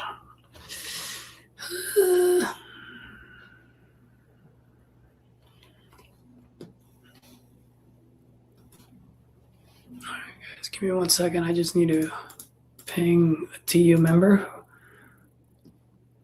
who gave me a lead, but unfortunately I already have it. But still. Oh. Good afternoon, this is Caesar. Hi. Hey. Yeah. Did you just call this number? Yes, ma'am. Is this Miss Rosa?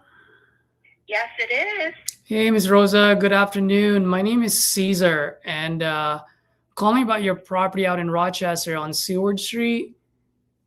Okay. Yeah, I tried calling you back a few months ago. Are you by any chance still looking to sell that property? I am. Oh, wonderful. I'm glad I called. Happy New Year, by the way. Thank you. Same to you. Where are you calling from? Oh, I am calling from the communist country of California. Okay. With Governor Hairgel, as I like to say it. All right. So I do like to buy. I've been getting a lot of calls from, I don't know. Oh, A yeah. lot of people are interested in my property, and I'm not. Oh, it's beginning to wonder why. Well, maybe you might have either filled out a form online accidentally, or maybe you spoke with like a referral partner and that created a lead. Just to let you know, just to let you know, I do buy quite a bit out in Jordan, Rochester, Syracuse, even sometimes a little bit in West Monroe as well. So really just the lead just comes across my desk, and if it's a market I like, I call, and if we make a deal, we make a deal. If we don't, no pressure on my end. Not every call's a deal, you know?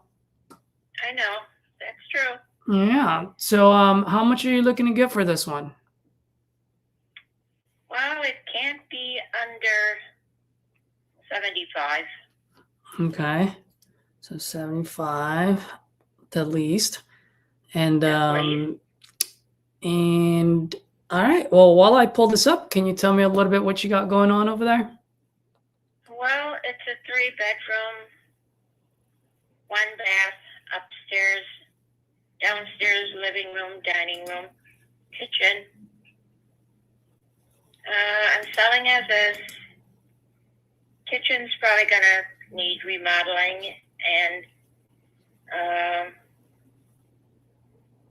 probably gonna need painting outside or siding, whatever. But it's gonna need cosmetics. Okay. And are you currently living there? Is this vacant? Yeah, I What's live the there. situation? 35 years. Oh, you got quite a bit of memories there, huh?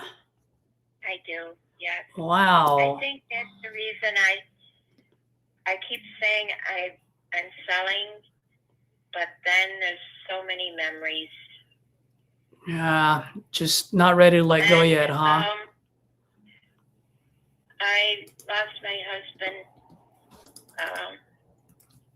in 2022, and we had a lot of good years here with my kids. So I kind of like, I guess it's like leaving a part of me, but I'm looking to get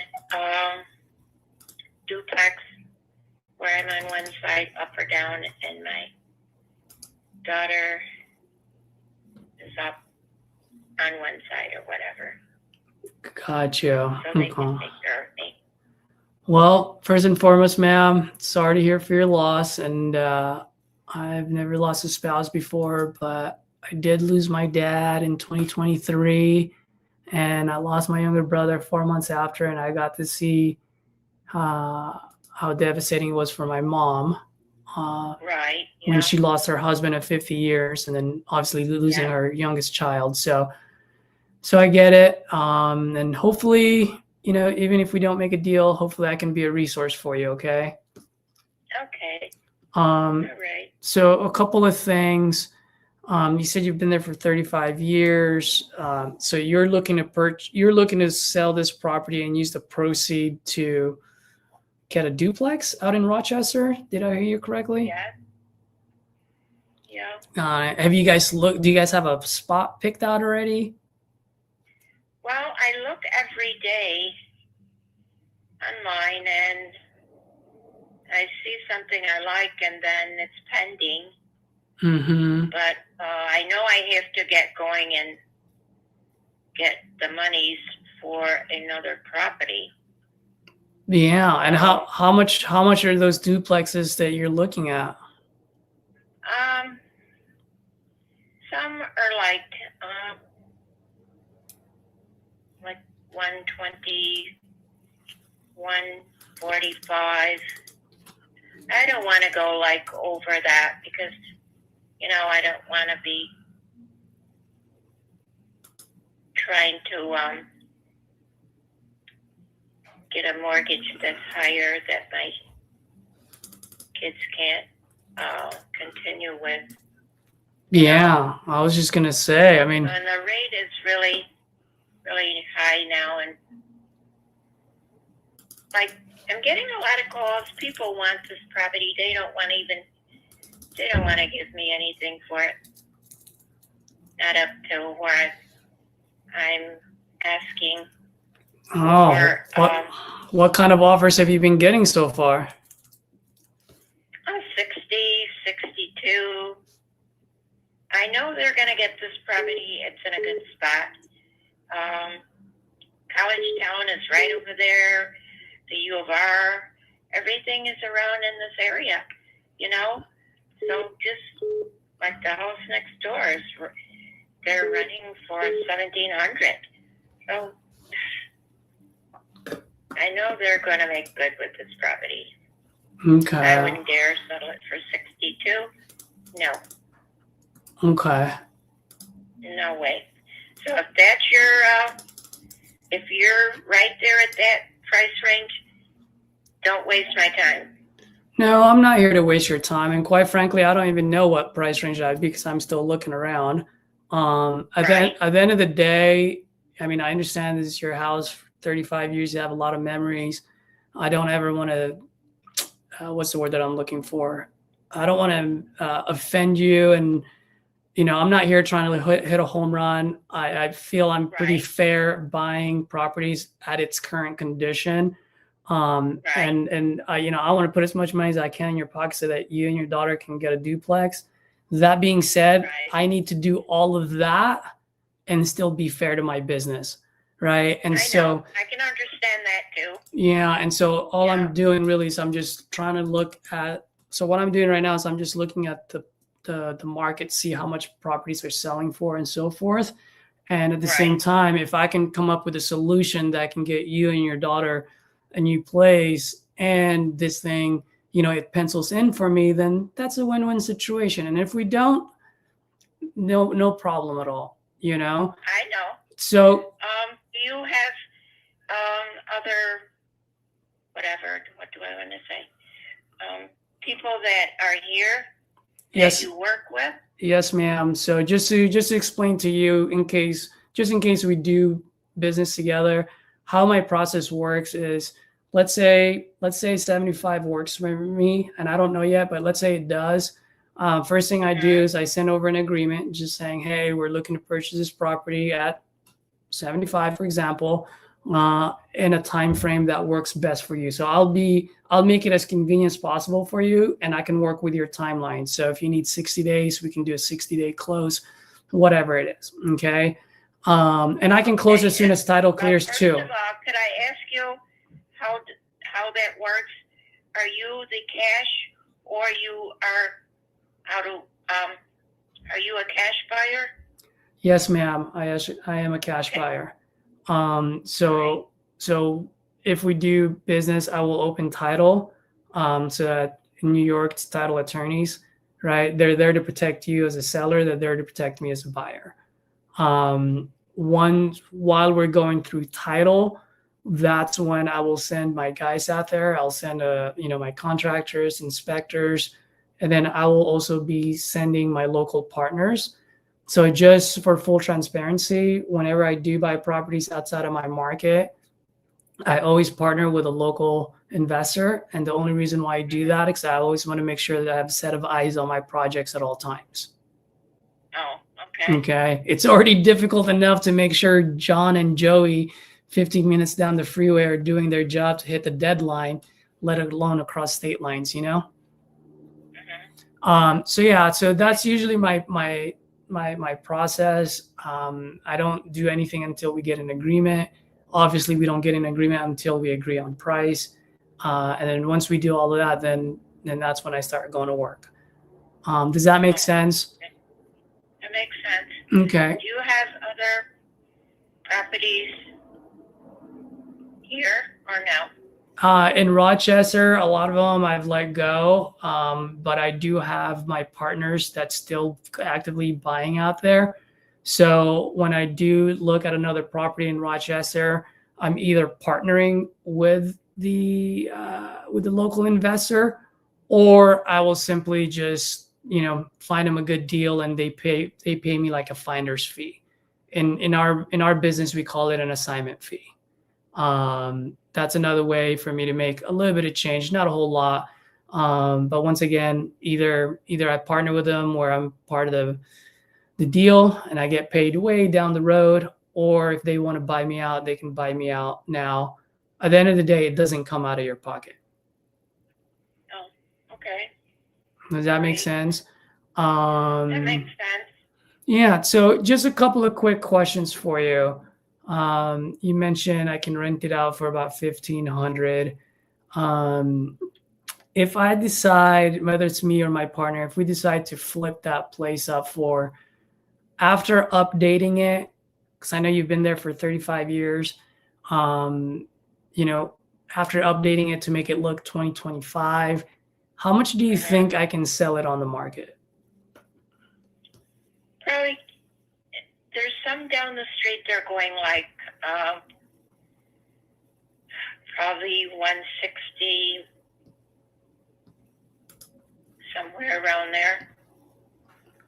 Yeah. Well, at least I know you're a very reasonable woman, because, I'm actually putting my, what I'm looking at, you have one on Cottage Street that actually sold. That's across off of Seward. That one sold for 140. It was on the market for 85 days, so that was quite a while. It's a 3-bedroom, 1.5 bathroom, 1,500 square feet, just 3,443 square foot lot, 1910 built. I think yours is 1900. So that one is like the closest to your house as far as like the house built, how it looks. And that one was rehab. So It was in good condition. So for that one, if I were to buy this and flip it, I feel like I can sell it on the market at 140. Okay. Now, question for you, and if you don't know, that's totally fine. How much do you think it would cost me to get this thing up to date? Well, I don't know about that. I don't know about that part. Okay.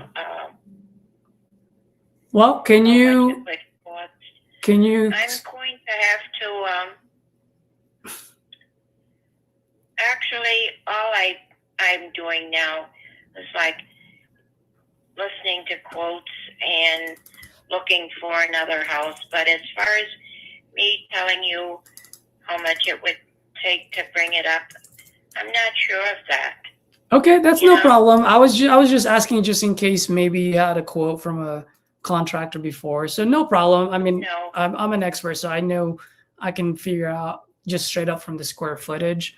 But let me ask you a very quick question. I know this one for a fact you would be able to answer.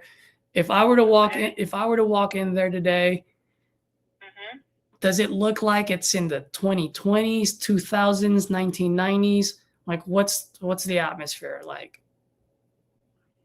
For the work to be done? Not for the work. I'm just saying, like, what decade is it stuck in? If I were to walk in there, does it look like a 1990 house? The interior, 2000s, 2010? It's just a house. Just house. Okay. And it's been there for 35 years. That's all I know. Okay. So no problem. So on something like that. Look, I'm 83. I don't know how to figure all that difference. I got you. No problem. So, Absolutely. So that being said, if I can do that 140. I'm just looking at a few other places. Okay, just bear with me for a second. Just curious, by the way, and I'm knocking on my noggins here, knock on wood. If no one buys it at 75, are you guys just gonna, like, what's the plan?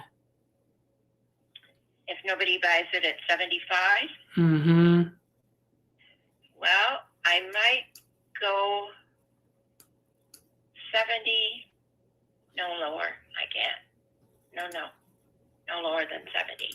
Yeah, I got you. So. Okay. Yesterday, somebody's calling in. She's going, I'll do a 62. Nope, get off my phone. Yeah. Nah, that's an insult. Yeah. All right, I got you. Well, ma'am, I think your best bet would probably put it up on the market if I were you, just based on our conversation. If you're really stuck on that number of 75 or even 70, the best bet for you is to put it on the market to find someone that's actually going to live there. Hopefully they can get approved by their loan. Right. Because you guys have been there for 35 years. So you might have to give off some concessions here and there. That being said, from an investor's point of view, just to give you a very, very rough, and I understand, like you said, you're 85, you don't care about any of this, but at the end of the day, if an investor buys that off of you at $75,000, their all-in number would be pretty much as they can sell it for. So any investor that buys it at 75 will be upside down. And that's why I'm saying, I would highly suggest to put it on the market. I don't understand I'm not understanding what you're saying upside down. So here's the thing. So let's say, for example, if I buy this off of you at 75,000 for a property that's 1,565 square feet that someone's been living there for 35 years, any investor, including myself, would probably look at that like a medium close to a full rehab, because we have to do a lot to make it look 2025. And that alone, right off the bat, is going to cost anywhere from $40,000 to $60,000. So let's just look at the bare minimum of 40. So from 75, I got to add the 40,000 in there. So now that gets my cost to what, 115,000. Okay. Now here's the thing. If I buy this property off of you, I would pay the closing costs now. Okay. Because that's the deal that I always make. I pay the closing costs. And then when I sell it on the property, I would have to pay the closing cost again.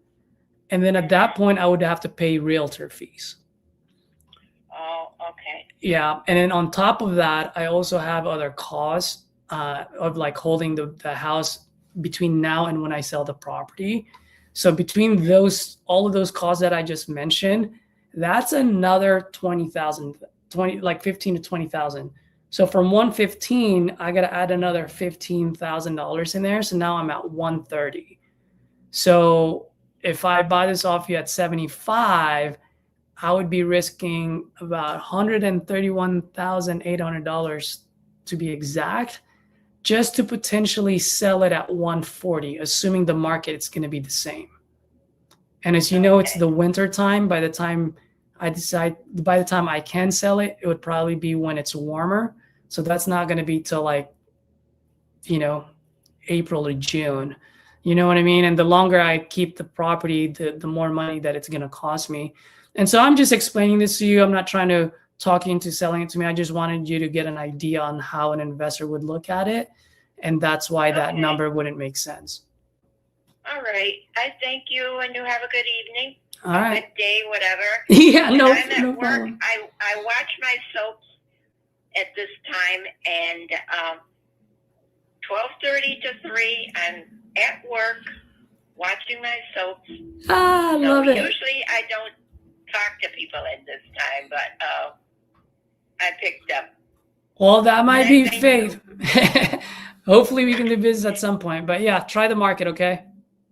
All right. Bye. Have a good day.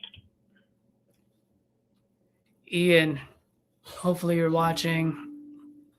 Is there motivation there?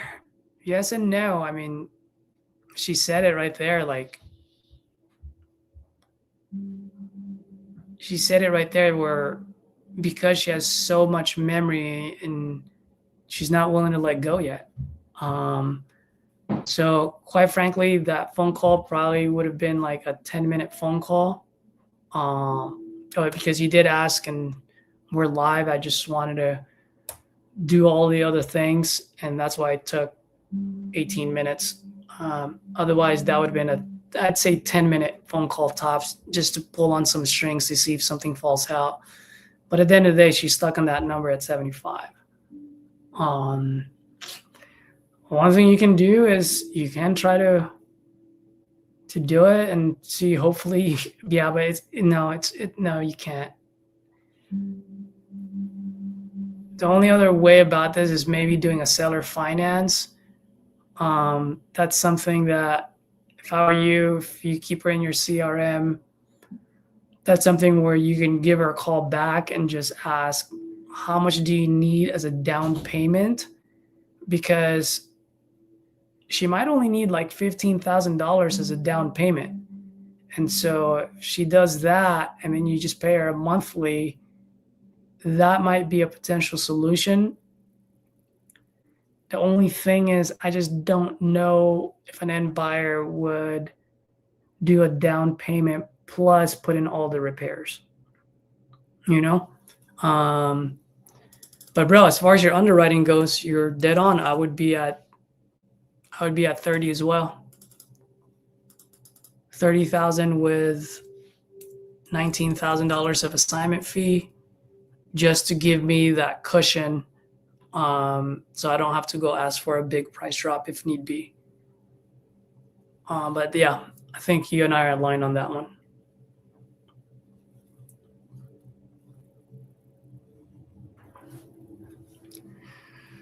All right, Ian. You saw all the things you're teaching us. Thanks, man. I appreciate that. For some of the folks that are new on here, and if you have a little bit of time, maybe you can drop in on the chat. Like, what are some of those things? You don't have to list all of them, but maybe top 1, top 2. That'd be great. $350. Heck yeah. Let's go, baby.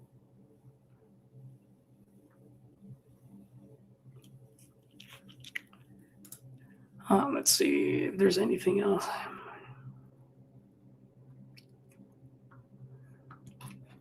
All right, let me just make a note on here. So work from, oh, she goes to work still. Wow. Lunch break from 12 to 3 p.m. And watches soaps.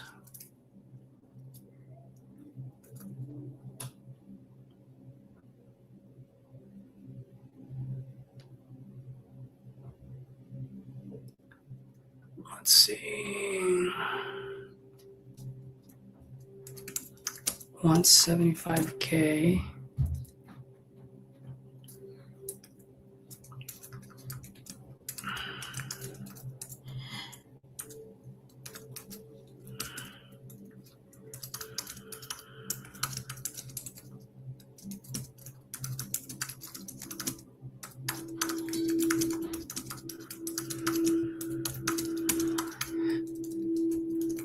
Wants to buy a duplex.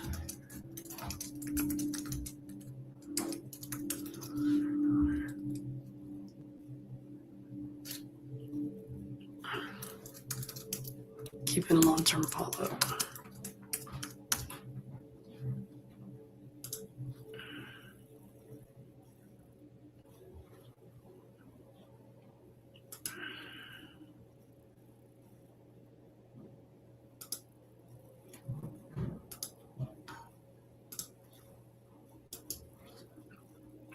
All right, what other comments do we have here?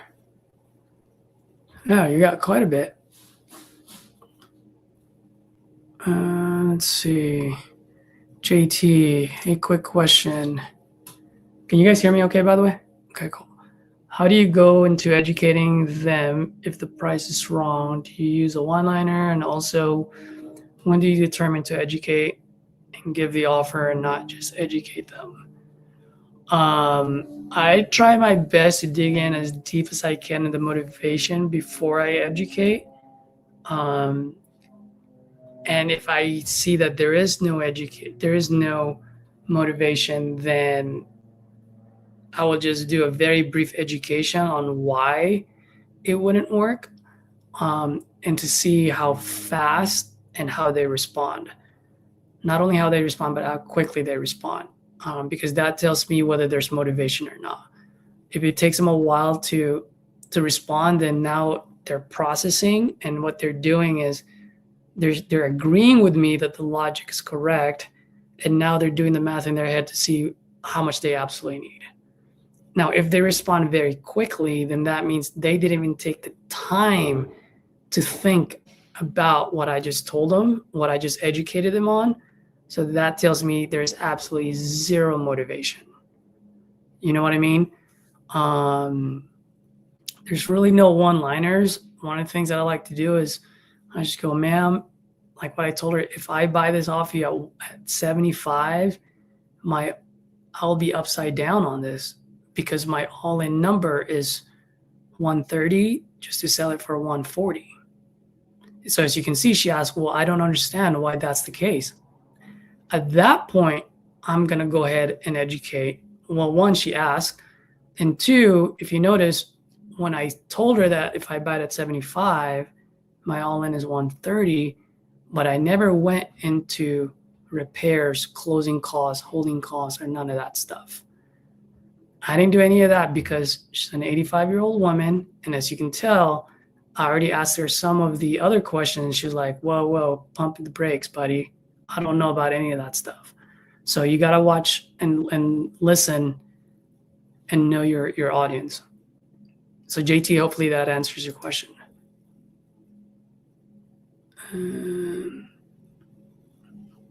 Kevin, mine's getting the seller later down the road. Stay on the phone. Tell me more. Yeah, man. So one thing that I always say, Kevin, is this: when you go to Target, Walmart, your local produce, wherever you go to, do you hurry up or do you take your sweet time? I'm more than willing to bet every single penny I have in my bank account that you would take your sweet time. The only way you would hurry up is because you're in a hurry, right? And why is that? Because you're the buyer and you're giving them business. So here's the thing. When you're talking to a seller, who's the buyer between the two of you? You are. So if you're the buyer, that means you're the what? You're the customer. So if you're the customer, why do you feel like you have a need to speed up? And by the way, I'm asking you guys that question to open your mind, right? Not that I've never felt that way. When you feel that you need to speed up, guess what? I felt that way for many months. It took me a while to realize, to fully embrace that, hey, I am the buyer.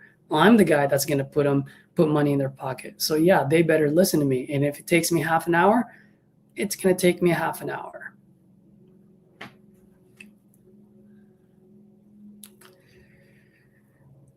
Skinny, you stay here. Awesome, man. Then that tells me that you've definitely gotten some golden nugget here and there. Hopefully that's the case.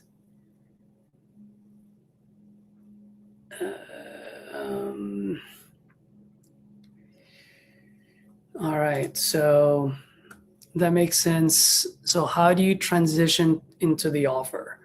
So when I transition into the offer, every call is a little different, right? But pretty much I'm done with comping. I know where I need to be. And if they're too far off, right? If I'm here, they're too far off, then my job is to ask more questions about the motivation, start stair-stepping them down. How did you come up with that number? Actually, that's one question I didn't ask this one. How did you come up with that number? Because then at that point, they're going to say, well, that's how I feel like I should get paid or blah, blah, blah.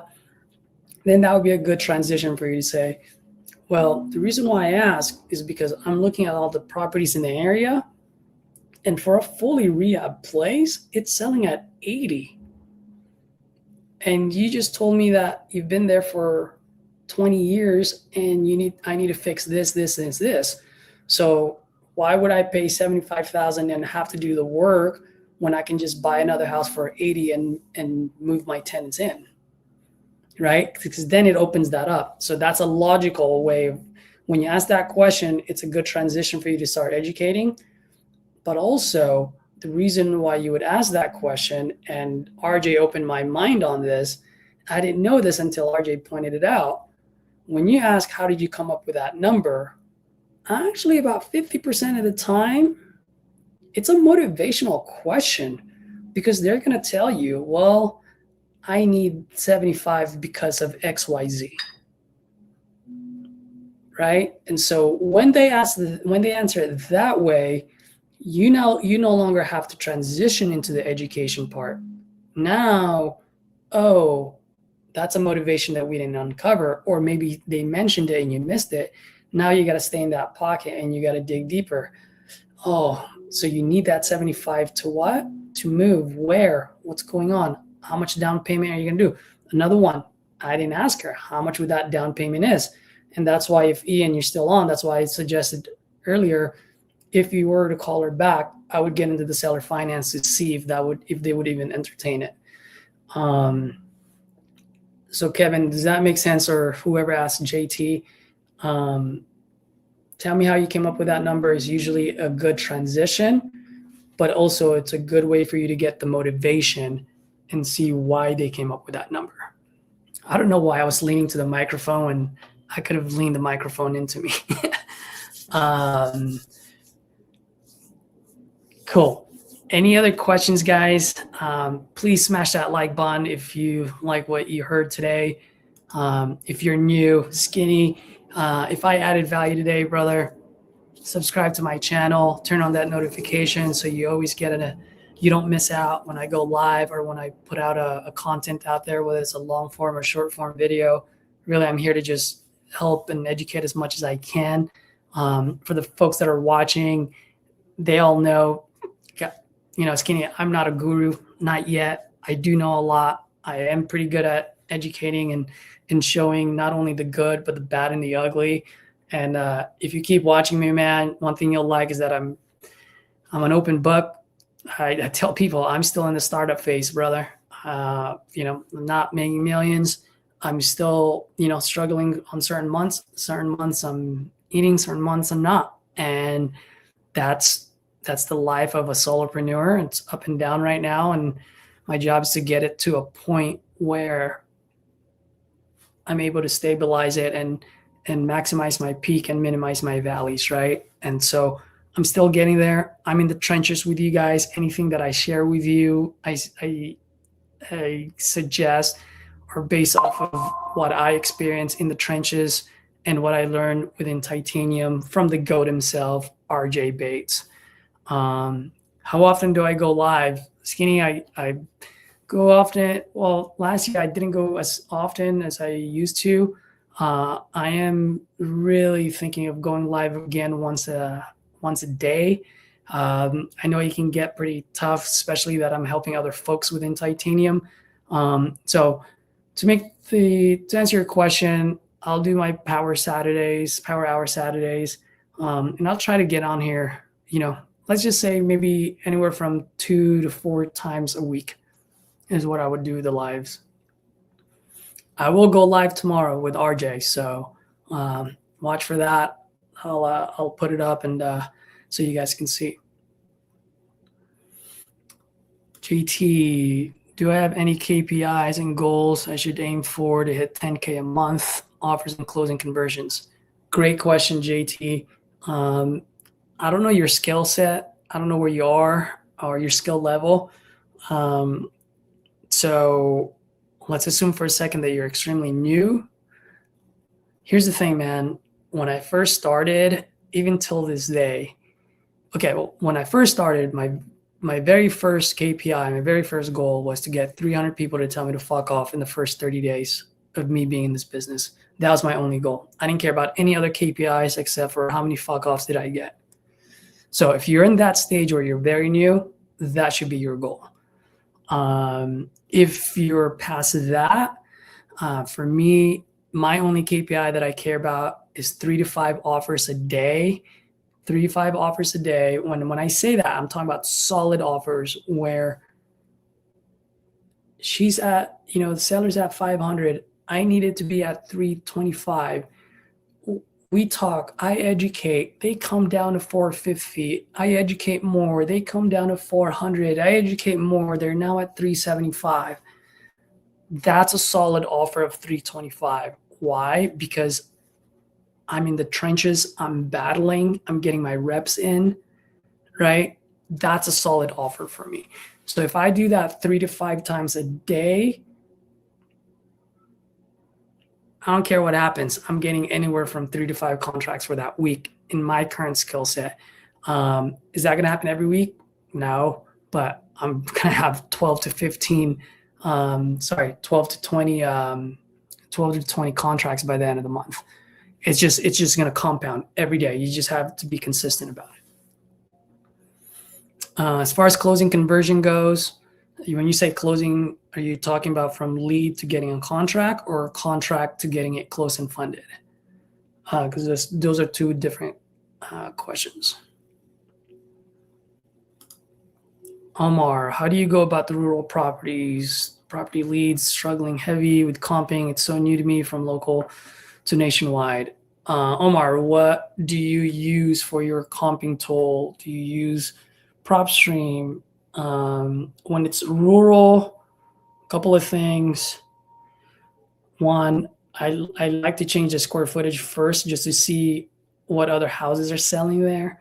And so, like, let's say you're looking at a 1,100 square foot house. Nothing is selling. You're like, oh my gosh, I'm like at 0.5 of a mile and nothing. I'll increase that. You know, I'll go like 500 square feet house, 500 all the way to like 3,000 or 2,500 just to see if there's anything. Because if I see a house there that's selling and it's 1,800 square feet for 200, okay, well then my ARV would, I don't know, 150. Everything's speculations, right? So that's what I do first. If nothing pops up, then I put it in the same square footage again, or same square footage range, and then I start increasing the mileage. But most importantly, when it comes to rural, you got to get it super duper deep, super deep. And I went about it earlier today. So if you go back to this live stream, I did talk about how I look at when I go on LeadZola, for example, and pick which counties, especially if it's rural.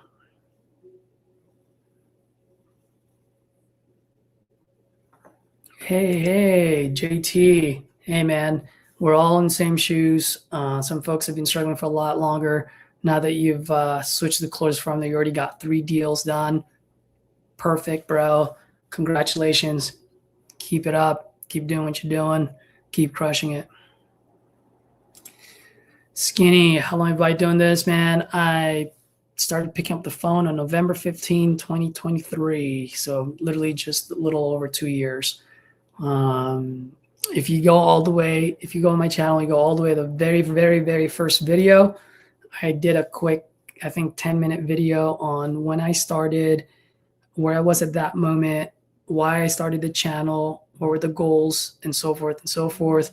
I even had a road to $120,000 at some point. Take a look at that, man. You'll see how I've grown, how my conversations were before versus now. You'll see a difference, and that would be really cool. Oh, JT, lead to contract. Yeah, so a good way to look at it is 1 out of every 25. Obviously, you want to get as close as 1 to 10. But if you're at 1 out of 15, that's pretty good, especially for PPLs.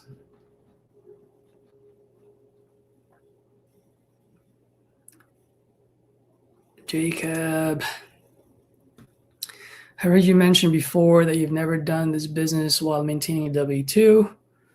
That's how you're able to manage to do that in the beginning when you were new.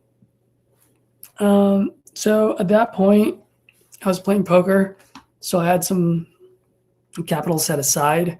Also, I had just supportive family. I think you've heard me say this several times. I paused my life for 7 months and lived with my mom. And so that was me helping her out, and so proud of myself, man, because she was taking like 7 to 10 medications at that point. I think 10 medications. Now she's down to 2. She was diabetic. She's no longer diabetic. She had other things that she was working on, where she had to see the doctors every 6 months. Now she's not seeing them for every 12 months, like just once a year. So those 7 months where I really paused my life, like, yes, I lost a lot. I went down to pretty much nothing. But I was able to, be a small paragraph in our last, hopefully last 3 chapters, 5 chapters of her life. And so that was good, man. It really changed my mindset. And because of that, I have family, so I can stay with my family, very little. I've gotten my monthly expenses down to the minimum.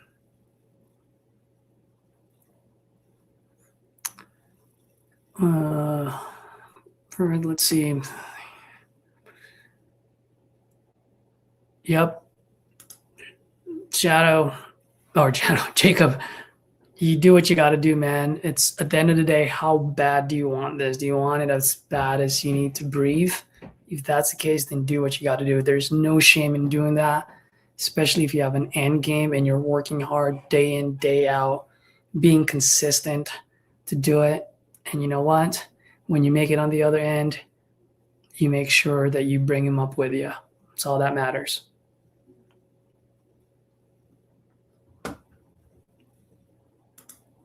JT, what did you write on there?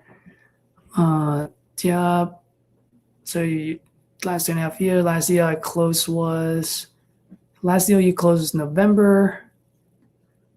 Any advice on getting away from struggling every month and getting consistent deals? It's all about volume. What I always have on there, speed and volume, speed and volume. That's the only way you're going to do it, man. You got to have the speed and volume in order for you to minimize those. It just, it eliminates all variances, just speed and volume. And so if you don't have capital, you don't have leads, you got to reach out to people to see, and not only reach out, but you got to show them that you're consistent. You got to show them what they're investing on, right? Or in investing in. And so make what RJ always says, turn on the lights, man. If you're part of the Vault, which is a titanium free Facebook group, make posts, show your successes and show your weaknesses, show your failures, right? Show that you're grinding every day. People are always watching. And if you're the guy that has the time and grit, some people will come out of the woodwork and go, hey man, I've got money, but I don't have time. So you guys, just you got to do that. And then are all of my leads direct to seller? Yes. PPL? Yes. And also some PPC. Cool, guys. I'm going to go ahead and take a lunch break. This was great. Wish I can go a little bit longer, but I do have other things I got to do. So I will go ahead and get off right now. But yep, hit that like button, guys. Subscribe. And most importantly, drop a key idea in the comments. Not for me, but most importantly for a new wholesaler that can come across this video, just like Skinny today. And I really want them to see the key idea that you guys are able to pick from me. So in that way, they can use that key idea for their own success. All right. JT tomorrow, not 100% sure because I'll be going live with RJ. So it'll be off of RJ's channel. It will be on my channel too. But it's just going to be on RJ's time. So I'll know more later and I'll probably post it on my, just turn on your notification so that you guys can see when I go live. Cool. All right, guys, have a good one. Thank you for your support and I'll see you all tomorrow.